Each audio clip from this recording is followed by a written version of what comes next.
सत श्री अकाल। तुसीं वेख रहे हो पंजाब मेल USA TV। मैं हाँ संजीव यश खन्ना। पंजाब फोकस दे विच स्वागत। जो बाइडन साहब की गल करांगे उस तो पहला एक स्टेटमेंट। जिस तरह ना कई चीज़ां हुंदियां ने, इनकम टैक्स देना पैंदा है इनकम आउण तो बाद, ठीक उस तरह कंट्रोवर्सीज भी सहणियां पैंदियां ने पॉलिटिकल लाइफ दे विच। जो बाइडन साहब चाਹੁੰਦੇ ने कि वो दूसरी बार फिर तो इलैक्शनस लड़न 2024 ਦੇ ਵਿੱਚ ਪ੍ਰੈਜ਼ੀਡੈਂਟ ਆਫ ਅਮਰੀਕਾ ਵਾਸਤੇ। ਉਹਨਾਂ ਦੀ ਸਿਹਤ ਨੂੰ ਲੈ ਕੇ ਗੱਲਬਾਤ ਚੱਲਦੀ ਪਈ ਹੈ। 80 ਸਾਲ ਦੀ ਉਮਰ ਹੈ ਤਾਂ ਰਾਤ ਨੂੰ ਸੌਣ ਲੱਗੇ ਮਸ਼ੀਨ ਵੀ ਲਗਾਈ ਜਾਂਦੀ ਹੈ ਉਹਨਾਂ ਨੂੰ, ਤਾਂ ਕਿ ਸਾਹ ਸਮੂਥਲੀ ਚੱਲਦਾ ਰਹੇ। ਮਸ਼ੀਨ ਆਕਸੀਜਨ ਦੀ ਮਾਤਰਾ ਭਰਪੂਰ ਬਣਾ ਕੇ ਰੱਖਦੀ ਹੈ। ਇਹ ਗੱਲ ਵੀ ਸਾਹਮਣੇ ਆਉਂਦੀ ਹੈ ਕਿ ਇਸ ਸਿਹਤ ਦੇ ਨਾਲ ਉਹ 2024 ਦੀਆਂ ਇਲੈਕਸ਼ਨਸ ਵਾਸਤੇ ਫਿੱਟ ਨੇ ਕਿ ਫਿੱਟ ਨਹੀਂ ਹੈਗੇ। ਜੇ ਉਹ ਇਲੈਕਸ਼ਨਸ ਲੜਦੇ ਨੇ ਤਾਂ ਉਹਨਾਂ ਦਾ ਸਿੱਧਾ ਮੁਕਾਬਲਾ ਡੋਨਲਡ ट्रंप ਦੇ ਨਾਲ ਹੋਏਗਾ और ये बड़ा दिलचस्प होने वाला है मुकाबला। पर सर्वेज ये ਕਹਿੰਦੀਆਂ ਨੇ कि पॉपुलैरिटी के हिसाब नाल जो बाइडन साहब उत्ते ने डोनल्ड ट्रंप तो। हालांकि पार्टी दे विच भी जो रिपब्लिकनस ने और जो डेमोक्रेट्स ने वो भी ये गल्लां करते हैं कि जो बाइडन साहब की सेहत किद्दां दी रहेगी। डेमोक्रेट्स दे विच हेनरी क्लिंटन वो भी एक दावेदार हो सकते हैं 2024 दियां इलैक्शनस वास्ते। सो हिलरी क्लिंटन एक नैक्सट दावेदार ने। ये पार्टी दे विच गल्लां चलदियां पईयां ने। उधरों डोनल्ड ट्रंप अपनी स्ट्रैटेजी मजबूत करते पे ने और जो बाइडन साहब उहदे उत्ते पूरी नज़र रखते पे ने। एक खबर बहुत ज़्यादा सरगर्म है अमेरिका की धरती ते। और दूसरा जो रशिया दे विच वैगनर ग्रुप ने कीता सी विद्रोह रशिया की सरकार के खिलाफ, तो उस विद्रोह को दबा दिता गया। पर CIA जो अमेरिकन एजेंसी है उसनों एक क्लू मिलता है कि उन्होंने सारे लोगों को इस्तेमाल किया जाए जासूस बना के जिन्होंने विद्रोह किया रशिया के खिलाफ। क्योंकि एक राजनीति का बहुत पुराना एक दाव पेश है कि किसी भी देश के विचों जिहड़े असंतुष्ट ने, जो सैटिस्फाई नहीं है लोग, जो लीडर्स सैटिस्फाई नहीं है, उन्हां नाल संपर्क कायम करो और उन्होंने उस देश के खिलाफ इस्तेमाल करो। यानी कि देश की पावर को ही देश के खिलाफ इस्तेमाल करो। ये CIA करन जा रही है। हो सकता है कि सानू ये चीज़ां वेखण नूं मिलन, क्योंकि अमेरिका की एजेंसी इस मौके नूं हत्थों नहीं गवाण देना चाहती, क्योंकि पुतिन साहब भी ये गल जानते हैं। इस करके हो सकता है कि अगे जाके ये मुकाबले जो रशिया तो अमेरिका दे विच चलते पे ने होर ज़्यादा सख्त हो जान। तीसरी गल ये चलती पई है कि रशिया के नज़दीक बहुत ज़्यादा है इंडिया और उसनूं अपने वल किवें लिआंदा जावे। हुणे नरेंद्र मोदी साहब की विजिट हुई है, उस विच यही कोशिश की गई जो 2023 का एजेंडा है कि अमेरिका अपने वल लिआउणा चाहुंदा है भारत नूं रशिया तो तोड़ के। हालांकि ये मुमकिन नहीं है क्योंकि रशिया ते इंडिया के संबंध बहुत ज़्यादा पुराने ने। रशिया ने उदों साथ दिता है इंडिया का जदों इंडिया बहुत ज़्यादा मुश्किल विच सी। और 1950 का दहाका देखिए, उस वक्त वैसटर्न वर्ल्ड हमेशा तानाशाह देश अमेरिका का दीवाना सी अमेरिका दे नाल। क्योंकि तानाशाह मैं इस करके कहना पिया क्योंकि हमेशा ये कहा जाता है कि democracy in guys of dictatorship, और डिक्टेटरशिप हमेशा छुपी रहिंदी है अंदर, उपरों तानाशाही दिखाई देती है। और सेम केस सीगा पाकिस्तान दे नाल। पाकिस्तान दे विच भी तानाशाही सी, पर किते ना किते डेमोक्रेसी का सिर्फ झंडा बुलंद किया जाता सी। उस वक्त रशिया ने साथ दिता सी इंडिया का। सो वो चीज़ सामने आएगी जे रशिया का तो इंडिया का गठजोड़ असी अमेरिका के खिलाफ देखते हैं, तो इधरों रशिया तो चाइना का गठजोड़ इंडिया के खिलाफ भी देखा जाता है। पर जी ये नवी दोस्ती बनती पई है अमेरिका तो इंडिया की, इनू जे रशिया के खिलाफ देखते हैं तो एक नवा सिनेरियो बनता है। पर एक्सपर्ट्स कहते हैं इस तरह ना देखो, क्योंकि हरेक देश दियां अपनियां अपनियां ज़रूरतां ने। सो उन्हां ज़रूरतां के मुताबिक इंडिया भी चलता है और इंडिया इस चीज़ का क्रिटिसिज्म भी फेस करता पाया कि यूक्रेन की वॉर दे विच पुतिन नूं उन्होंने बिल्कुल भी क्रिटिसाइज़ नहीं किया। हालांकि वैसटर्न वर्ल्ड चाहता सीगा कि इंडिया क्रिटिसाइज़ करे रशिया नूं, पर वो नहीं हो सकिया। सो रशिया तो क्रूड ऑयल लैंदा है, इंपोर्ट करता है, अगे उन्होंने फ्रैश करके रिफाइन करके एक्सपोर्ट भी करता, सब कुछ चलता पाया है। बिजनेस अपनी जगह, पॉलिटिक्स अपनी जगह। सो जो एक्सपर्ट्स मनते हैं कि अमेरिका तो रशिया तो चाइना तो इंडिया ये चारों जाने इस वक्त पूरी दुनिया के पॉलिटिक्स को गाइड जरूर करेंगे। अमेरिका तो इंडिया की दोस्ती हो सकती है पर रशिया तो इंडिया की दोस्ती नहीं टुट सकती। लाइकवाइज चाइना तो रशिया की भी दोस्ती नहीं टुट सकती। हर एक नूं एक दूजे की जरूरत है और जरूरत पई तो एक दूजे को इस्तेमाल भी किया जाता है। और फिर भी कहा जाता है जरूरत पई तो जो काम आवे वही मित्र है। A friend in need is a friend in deed. So ये तीनों चीज़ां इस वक्त जियो पॉलिटिक्स के विच सिरकट ने, सरगर्म ने। हुण चलते हैं अपने भारत के मुद्दों वाल, चलते हैं अपने पंजाब के मुद्दों के वाल। मेरे नाल स्टूडियोस दे विच मौजूद ने बलकार सिंह। हाँ जी, बलकार जी ਸੋ ਸਿਹਤ ਕਿੱਦਾਂ? ਬੱਲੇ ਬੱਲੇ, ਚੜ੍ਹਦੀ ਕਲਾ, ਫਿੱਟ? ਮੈਂ ਕਿਹਾ ਬਹਿਜਾ ਹੋ ਰਹੀ ਹੈ ਚਾਰੇ ਪਾਸੇ, ਬਹਿਜਾ ਕਰਵਾਤੀ। ਹਾਂ ਕਹਿੰਦੇ ਇੱਕ ਵਾਰੀ ਕੀ ਹੋਇਆ, ਸਾਰੇ ਸਿੰਗਰਸ ਇਕੱਠੇ ਹੋਏ, ਕਹਿੰਦਾ ਮੈਂ ਵੀ ਗੀਤ ਸੁਣਾਇਆ, ਬਹਿਜਾ ਕਰਵਾਤੀ। ਕਹਿੰਦੇ ਉਹ ਕਿੱਦਾਂ? ਜਦੋਂ ਮੈਂ ਗਾਣ ਵਾਸਤੇ ਉੱਠਿਆ ਸਾਰੇ ਕਹਿਣ ਬਹਿਜਾ ਹੋਏ। ਨਹੀਂ ਤਾਂ ਟਮਾਟਰ ਵੱਜਣਗੇ। ਸੋ ਇਹ ਸਾਰੇ ਮੁੱਦੇ ਆਪਾਂ ਹੁਣ ਅੱਜ ਡਿਸਕਸ ਕਰਨੇ ਨੇ। ਸੋ ਸਭ ਤੋਂ ਪਹਿਲਾਂ ਨਾ ਆਪਾਂ ਕਿਸੇ ਵੀ ਦੇਸ਼ ਦੀ ਸਿਕਿਉਰਿਟੀ ਬਾਰੇ ਗੱਲ ਕਰਾਂਗੇ, ਕਿਸੇ ਵੀ ਸੂਬੇ ਦੀ ਸਿਕਿਉਰਿਟੀ ਬਾਰੇ ਗੱਲ ਕਰਾਂਗੇ। ਪੰਜਾਬ ਦੇ ਵਿੱਚ ਗੈਂਗਸਟਰਸ ਇਹ ਬੜੇ ਸਰਗਰਮ ਨੇ, ਪਿਛਲੇ ਜ਼ਮਾਨੇ ਵਿੱਚ ਵੀ ਰਹੇ ਨੇ, ਪਰ ਅੱਜ ਕੱਲ੍ਹ ਤੇ ਬਹੁਤ ਸਿਰ ਕੱਢ ਨੇ। ਕਿਉਂਕਿ ਜਿੱਦਾਂ ਆਪਾਂ ਰਸ਼ੀਆ ਦੀ ਗੱਲ ਕੀਤੀ ਹੈ, ਉਹਦੇ ਵਿੱਚ ਵੈਗਨਾਰ ਗਰੁੱਪ, ਉਹ ਵੀ ਇੱਕ ਤਰ੍ਹਾਂ ਦਾ ਗੈਂਗ ਹੀ ਹੈ ਜਿਸ ਨੇ ਅੰਦੋਲਨ ਕੀਤਾ ਜੋ ਸਰਕਾਰ ਦੇ ਖਿਲਾਫ ਉੱਠਿਆ। ਪਰ ਇਸ ਵਕਤ ਜਿਹੜੇ ਗੈਂਗਸ ਨੇ ਇਹਦੇ ਵੀ ਕਿਸੇ ਨੂੰ ਵੀ ਫੋਨ ਕਰ ਦਿੰਦੇ ਨੇ, ਕਿਸੇ ਤੋਂ ਵੀ ਫਿਰੌਤੀ ਲੈ ਲੈਂਦੇ ਨੇ, ਕਿਸੇ ਨੂੰ ਵੀ ਧਮਕੀ ਪੱਤਰ ਆ ਜਾਂਦੇ ਨੇ ਜਾਂ ਫੋਨ ਆ ਜਾਂਦੇ ਨੇ ਅੱਜ ਕੱਲ੍ਹ। ਤੇ ਸੋ ਇਹਨਾਂ ਦੇ ਉੱਤੇ ਕਿੱਦਾਂ ਪਾਬੰਦੀ ਲਗਾਉਣੀ ਹੈ, ਇਸ ਦੇ ਵਿੱਚ ਗੱਲਬਾਤ ਕਰਨੀ ਆ। ਤਾਂ ਇਸ ਵਕਤ ਕਹਿੰਦੇ ਨੇ ਕਿ ਪੰਜਾਬ ਦੇ ਜਿਹੜੇ ਸਾਰੇ ਗੈਂਗਸਟਰਸ ਬੈਠੇ ਨੇ ਜੇਲ੍ਹਾਂ ਦੇ ਵਿੱਚ, ਉਹਨਾਂ ਨੂੰ ਕਹਿੰਦੇ ਨੇ ਪੰਜਾਬ ਤੋਂ ਸ਼ਿਫਟ ਕਰਕੇ ਦੂਸਰੀ ਜਗ੍ਹਾ ਭੇਜਣ ਦੀ ਤਿਆਰੀ ਕਰ ਰਹੇ ਨੇ, ਸ਼ਾਇਦ ਸਾਊਥ ਵੱਲ, ਦੱਖਣ ਵੱਲ। ਇਹ ਵੈਸੇ ਸਰਵੇ ਹੋਇਆ, ਜਿਹੜੀ NIA ਉਹਨਾਂ ਨੇ ਪਹਿਲਾਂ ਛਾਪੀ ਮਾਰੇ ਆ, ਰੇਡ ਵੀ ਕੀਤੇ ਆ, ਔਰ ਜੇਲ੍ਹਾਂ 'ਚ ਜਾ ਕੇ ਉਹਨਾਂ ਨੇ ਇਨਕੁਆਇਰੀ ਵੀ ਕੀਤੀ ਆ। ਹੁਣ ਉਹਨਾਂ ਨੇ ਇਹ ਸਿੱਟਾ ਕੱਢਿਆ ਕਿ ਸਾਰੇ ਜਿੰਨੇ ਵੀ ਆ ਇੱਥੋਂ ਦੇ ਗ੍ਰਿਫਤਾਰ ਕੀਤੇ ਗੈਂਗਸਟਰ, ਉਹਨਾਂ ਨੂੰ ਸ਼ਿਫਟ ਕਰਕੇ ਜਿਹੜੇ ਸਾਊਥ ਦਾ ਏਰੀਆ ਵਾ, ਨਾਰਥ ਈਸਟ ਏਰੀਆ, ਉਹਦੇ ਵਿੱਚ ਸ਼ਿਫਟ ਕੀਤਾ ਜਾਵੇ। ਇਹ ਆਪਣਾ ਉੱਤਰੀ ਭਾਰਤ ਦਾ ਏਰੀਆ, ਉਹਦੇ ਵਿੱਚ ਜਦੋਂ ਅੰਗਰੇਜ਼ ਸੀ ਉਹ ਵੀ ਇਸ ਤਰ੍ਹਾਂ ਕਰਦੇ। ਅੰਗਰੇਜ਼ਾਂ ਨੇ ਨਿਕੋਬਾਰ, ਅੰਡੇਮਾਨ ਜਿਹੜੀਆਂ ਜੇਲ੍ਹਾਂ ਉਹਨਾਂ ਦੇ ਵਿੱਚ ਸ਼ਿਫਟ ਕੀਤੀਆਂ, ਅਜੇ ਵੀ ਜੇਲ੍ਹਾਂ ਉੱਥੇ ਬਰਕਰਾਰ ਆ, ਸਾਰੀਆਂ ਉਸੇ ਤਰ੍ਹਾਂ ਦੇ। ਉਹਦੇ ਤਾਲੇ ਜਿਹੜੇ ਦੇਖੋਗੇ ਤੁਸੀਂ ਵੀ ਲੱਗਣ ਵਾਲੇ ਆ, ਉਹ ਬੜੇ ਔਖੇ ਆ। ਜਦੋਂ ਬੰਦਾ ਅੰਦਰ ਆ ਖਲੋਤਾ ਰਹਿੰਦਾ, ਉਹਦੇ ਵਿੱਚ ਬਹਿਣ ਲਈ ਵੀ ਜਗ੍ਹਾ ਹੈ ਨਹੀਂ। ਇਸ ਤਰ੍ਹਾਂ ਦੇ ਟੌਰਚਰ ਨਾਲ ਉੱਥੇ ਰੱਖਿਆ ਸੀਗਾ ਜਿਹੜੀਆਂ ਜੇਲ੍ਹਾਂ, ਜਿਨ੍ਹਾਂ ਨੂੰ ਕਾਲੇ ਪਾਣੀ ਪੰਜਾਬੀ ਵਿੱਚ ਕਿਹਾ ਜਾਂਦਾ ਸੀਗਾ। ਉਹਨਾਂ 'ਤੇ ਨਾਵਲ ਵੀ ਲਿਖੇ ਗਏ ਆ, ਔਰ ਉਹ ਨਾਵਲ ਵੀ ਉਹਨਾਂ 'ਤੇ ਹੈਗੇ ਆ। ਉਦੋਂ ਇੱਥੋਂ ਸ਼ਿਫਟ ਕਰਕੇ ਉਹਨਾਂ ਕਾਲੇ ਪਾਣੀ ਦੇ ਵਿੱਚ ਲੈ ਜਾਂਦੇ ਸੀ, ਕਿਉਂਕਿ ਟਾਪੂ ਸਮੁੰਦਰ ਦੇ ਵਿੱਚ, ਉੱਥੇ ਜਾ ਆ ਕੇ ਕੋਈ ਮਿਲ ਨਹੀਂ ਸਕਦਾ। ਹੁਣ ਫਿਰ ਇਹਨਾਂ ਨੇ ਤਜਵੀਜ਼ ਬਣਾਈ ਆ ਕਿ ਇਹਨਾਂ ਸਾਰਿਆਂ ਨੂੰ, ਗੈਂਗਸਟਰ ਨੂੰ ਉੱਥੇ ਭੇਜਿਆ ਜਾਵੇ ਤਾਂ ਕਿ ਉਹਨਾਂ ਦੇ ਜਿਹੜੀ ਇਨਕੁਆਇਰੀ ਤਾਂ ਉੱਥੇ ਜਿਹੜੀ ਚੱਲੂਗੀ, ਕੇਸ ਤਾਂ ਚੱਲੂਗਾ, ਸਜ਼ਾ ਤਾਂ ਹੋ ਗਈ ਉਹਨਾਂ ਨੂੰ ਸਾਰਿਆਂ ਨੂੰ। ਇਸ ਤਰੀਕੇ ਨਾਲ ਉਹਨਾਂ ਨੂੰ ਉੱਥੇ ਭੇਜਿਆ ਜਾਵੇ ਤਾਂ ਕਿ ਜਿਹੜੇ ਆ ਉਹ ਫਿਰ ਬਾਅਦ 'ਚ ਕੰਟੈਕਟ ਨਾ ਕੋਈ ਰਹੇ ਉਹਨਾਂ ਦਾ ਕਿਸੇ ਨਾਲ। ਮੋਬਾਈਲ ਉਹਨਾਂ ਤੋਂ ਖੋਲ੍ਹੋ, ਬਾਕੀ ਉਹਨਾਂ ਦੇ ਜਿਹੜੇ ਗਰੁੱਪ ਹੈਗੇ ਆ, ਗਰੁੱਪ ਉਹਨਾਂ ਦੇ ਵਿੱਚ ਦੁਬਾਰਾ ਸ਼ਾਮਲ ਨਾ ਹੋਣ। ਇਸੇ ਤਰ੍ਹਾਂ ਹੁਣ ਅੰਮ੍ਰਿਤਪਾਲ ਨੂੰ ਜਦੋਂ ਗ੍ਰਿਫਤਾਰ ਕੀਤਾ ਹੈਗਾ, ਉਹਨਾਂ ਨੂੰ ਡਿਬਰੂਗੜ੍ਹ ਚੱਕਿਆ, ਉੱਥੇ ਭੇਜਿਆ।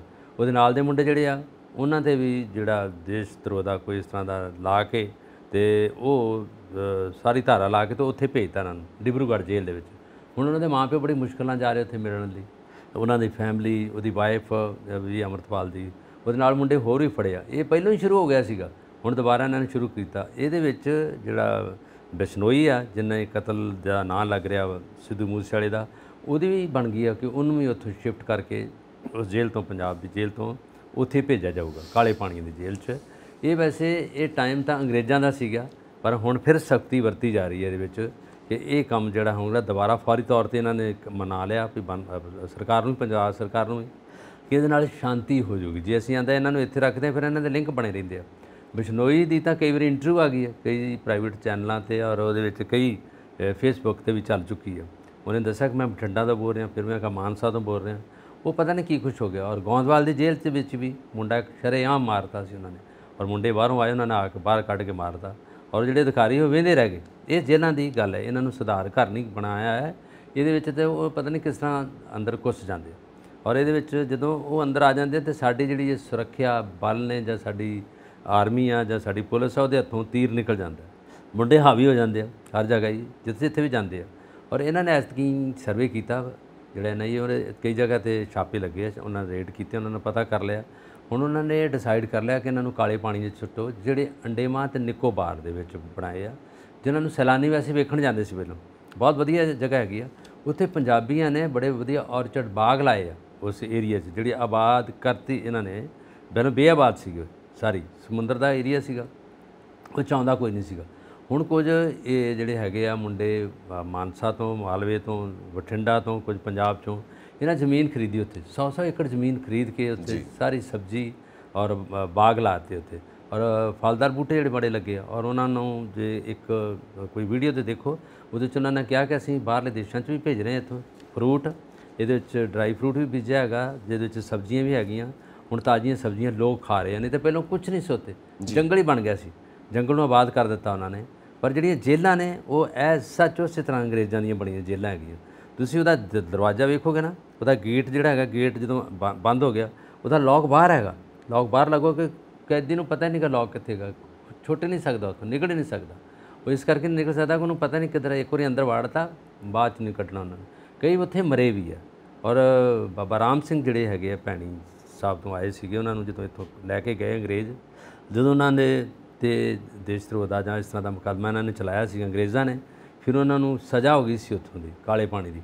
ਔਰ ਉਦੋਂ ਇੰਨੇ ਲੋਕ ਇਕੱਠੇ ਹੋ ਕੇ ਉਹਨਾਂ ਦੇ ਮਗਰ ਗਏ ਸੀ ਔਰ ਬੜਾ ਵੱਡਾ ਇਤਿਹਾਸ ਸਿਰਜਿਆ ਗਿਆ ਸੀਗਾ ਉਹਨਾਂ ਨੂੰ ਬਚਾਉਣ ਲਈ। ਔਰ ਲੋਕਾਂ ਨੇ ਬੜੀ ਉਹਨਾਂ ਕੋਲ ਅੰਗਰੇਜ਼ਾਂ ਤੋਂ ਕੁੱਟ ਵੀ ਖਾਧੀ, ਉਹਨਾਂ ਨੂੰ ਜਾਣ ਨਹੀਂ ਦੇ ਰਹੇ ਸੀ ਬਾਬਾ ਰਾਮ ਸਿੰਘ ਜੀ ਨੂੰ, ਪਰ ਉਹ ਲੈ ਗਏ ਅੰਗਰੇਜ਼। ਇਸੇ ਤਰ੍ਹਾਂ ਹੋਰ ਵੀ ਲੈ ਗਏ ਕਾਲੇ ਪਾਣੀਆਂ 'ਚ ਵੀ। ਜਿਉਣਾ ਮੋੜ ਵੀ ਉੱਥੇ ਰਿਹਾ, ਜਿਹੜੇ ਕਿੱਸੇ ਚੱਲ ਰਹੇ ਨੇ ਜਿਉਣਾ ਮੋੜ ਦੇ, ਉਹਦਾ ਨਾਲ ਕ੍ਰਿਸ਼ਨਾ ਸੀਗਾ, ਉਹ ਵੀ ਉੱਥੇ ਗਏ। ਚੋਰ ਜਿਹੜਾ ਜਾਨੀ ਚੋਰ ਜਿਹੜੇ ਪੰਜਾਬ ਦੇ ਰਹੇ, ਮੀਨਸ ਅੱਜ ਦੇ ਗੈਂਗਸਟਰ ਉਦੋਂ ਚੋਰ ਹੁੰਦੇ ਸੀ, ਡਾਕੂ ਹੁੰਦੇ ਸੀਗੇ, ਜਿਨ੍ਹਾਂ 'ਤੇ ਫਿਲਮਾਂ ਵੀ ਬਣੀਆਂ। ਅੱਜ ਅਸੀਂ ਉਹਨੂੰ ਨਾ ਅੰਗਰੇਜ਼ਾਂ ਵਾਲਾ ਗੈਂਗਸਟਰ ਕਰਤਾ, ਬੇਸਿਕਲੀ ਉਹ ਡਾਕੂ ਆ, ਲੁਟੇਰੇ ਆ, ਚੋਰ ਹੈਗੇ। ਅਸੀਂ ਪੰਜਾਬੀ ਤੋਂ ਦੂਰ ਜਾ ਰਹੇ ਹਾਂ ਤਾਂ ਅੰਗਰੇਜ਼ੀ ਦੇ ਨੇੜੇ ਆ ਰਹੇ ਹਾਂ, ਗੈਂਗਸਟਰ ਆ ਗਏ। ਜਾਂ ਅਸੀਂ ਕਹਿੰਦੇ ਹਾਂ ਜਿਹੜੇ ਸਿਆਸੀ ਮੰਥਨ ਹੋ ਰਿਹਾ, ਔਰ ਮੰਥਨ ਦਾ ਵੀ ਕੁਝ ਨਹੀਂ ਪਤਾ ਲੱਗਦਾ। ਮੰਥਨ ਤਾਂ ਜਿਹੜਾ ਅਸੀਂ ਸਮੁੰਦਰ ਨੂੰ ਰਿੜਕਿਆ ਗਿਆ ਸੀਗਾ। ਸਾਰੀਆਂ ਸਿਆਸੀ ਪਾਰਟੀਆਂ ਜਿਹੜੀ ਸ਼ਬਦਾਵਲੀ ਨੂੰ ਬਦਲ ਰਹੀਆਂ, ਜਾਂ ਤਾਂ ਅੰਗਰੇਜ਼ੀ ਵੜ ਗਈ ਵਿੱਚ, ਜਾਂ ਸੰਸਕ੍ਰਿਤ ਆ ਗਈ ਆ, ਜਾਂ ਹਿੰਦੀ ਆ ਗਈ ਆ, ਪੰਜਾਬੀ ਖਤਮ ਹੋ ਗਈ। ਚੋਰ ਡਾਕੂ ਨਹੀਂ ਕੋਈ ਕਹਿੰਦਾ, ਜਾਨੀ ਚੋਰ ਦੀ ਬੜੀ ਵੱਡੀ ਕਹਾਣੀ ਰਹੀ ਆ। ਜਿਉਣਾ ਮੋੜ ਦਾ ਬਹੁਤ ਵੱਡੇ ਕਿੱਸੇ ਹੈਗੇ ਆ, ਔਰ ਉਸੇ ਤਰ੍ਹਾਂ ਉਹ ਰਹੇ ਉਹਨਾਂ ਜੇਲ੍ਹਾਂ ਦੇ ਵਿੱਚ ਹੀ ਆ। ਪਰ ਅੱਜ ਇਹਨਾਂ ਨੇ ਨਵੇਂ ਸਿਰਿਓਂ ਗੱਲ ਛੇੜ ਦਿੱਤੀ ਹੈ ਕਿ ਦੁਬਾਰਾ ਫਿਰ ਗੈਂਗਸਟਰ ਨੂੰ ਉੱਥੇ ਲੈ ਲਾਇਆ ਜਾਊਗਾ। ਪਰ ਉੱਥੇ ਜੇਲ੍ਹ ਬੜੀ ਸਖਤ ਹੈਗੀ ਆ, ਉੱਥੇ ਹੈ ਨਾ, ਉਹ ਮੁੰਡੇ ਬੜੇ ਟੌਰਚਰ ਹੋਣਗੇ। ਇਹਦੇ ਨਾਲ ਹੋ ਸਕਦਾ ਕੁਝ ਨਾ ਕੁਝ ਕੰਟਰੋਲ ਹੋਵੇ, ਕੁਝ ਨਾ ਕੁਝ ਲੋਕ ਬੱਚਿਆਂ ਨੂੰ ਸਮਝ ਆਵੇ ਔਰ ਉਹਨਾਂ ਦਾ ਕੋਈ ਨਾ ਕੋਈ ਭਲਾ ਹੋ ਜਾਵੇ। ਇਹ ਗੱਲ ਸਿਆਣੀ ਹੈ। ਤੇ ਇਹ ਗੱਲ ਸਿਆਣੀ ਇਸ ਤਰ੍ਹਾਂ ਹੈ ਕਿ ਗੈਂਗਸਟਰ ਨੂੰ ਕੰਟਰੋਲ ਕਿਵੇਂ ਕਰਨਾ ਹੈ, ਕਿਉਂਕਿ ਮੁੰਡੇ ਤਾਂ ਆਪਣੇ ਹੀ ਨੇ।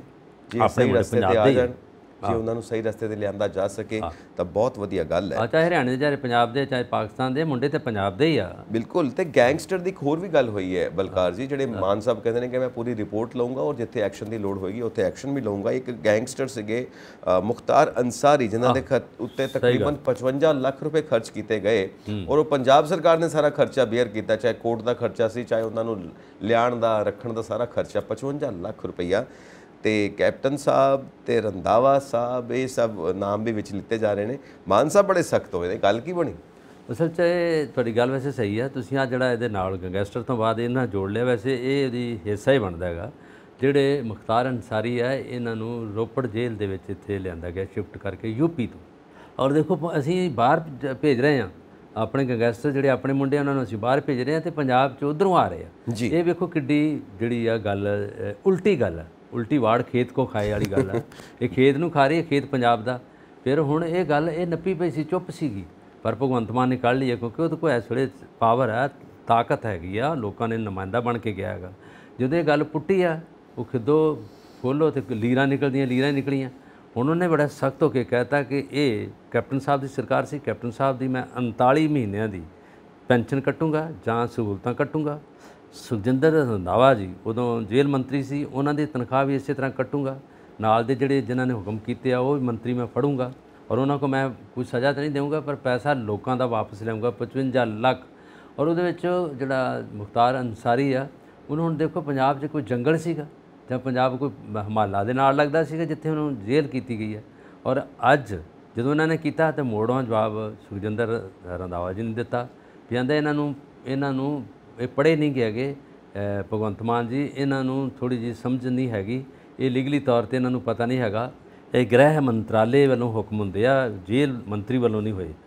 ਤੇ ਦੂਜੇ ਪਾਸੇ ਜਿਹੜੇ ਆਪਣੇ ਮੁੱਖ ਮੰਤਰੀ ਰਹਿ ਚੁੱਕੇ ਨੇ ਕੈਪਟਨ ਅਮਰਿੰਦਰ ਸਿੰਘ, ਉਹਨਾਂ ਨੂੰ ਵੈਸੇ ਨੇ ਕਹਿਤਾ ਕਿ ਤੁਸੀਂ ਅੰਗਰੇਜ਼ਾਂ ਦੇ ਪਿੱਠੂ ਹੀ ਰਹੇ ਜੇ, ਤੁਸੀਂ ਮੁਗਲਾਂ ਦੇ ਪਿੱਠੂ ਹੀ ਰਹੇ ਜੇ, ਤੁਹਾਡੇ ਵੱਡੇ ਵਡੇਰੇ, ਤੁਸੀਂ ਉਦੋਂ ਵੀ ਲੋਕਾਂ ਨੂੰ ਲੁੱਟਿਆ, ਹੁਣ ਫਿਰ ਜਦੋਂ ਤੁਸੀਂ ਮੁੱਖ ਮੰਤਰੀ ਬਣੇ ਜੇ ਲੁੱਟਿਆ। ਗੱਲ ਠੀਕ ਕੀਤੀ ਉਹਨਾਂ ਨੇ ਕਿ ਜਨਤਾ ਦਾ ਪੈਸਾ ਤੁਸੀਂ ਖਾ ਕੇ, ਜਨਤਾ ਦਾ ਪੈਸਾ, ਉਹਨੇ ਭਗਵੰਤ ਮਾਨ ਨੇ ਕਿਹਾ ਮੇਰੀ ਜੇਬ ਦਾ ਪੈਸਾ ਨਹੀਂ, ਇਹ ਜਨਤਾ ਦਾ ਪੈਸਾ ਵਾ, ਉਹਨੂੰ ਮੈਂ ਵਾਪਸ ਲਿਆਉਂਗਾ ਭਾਵੇਂ ਕਿਸੇ ਤਰੀਕੇ ਨਾਲ ਲਿਆਵਾਂ।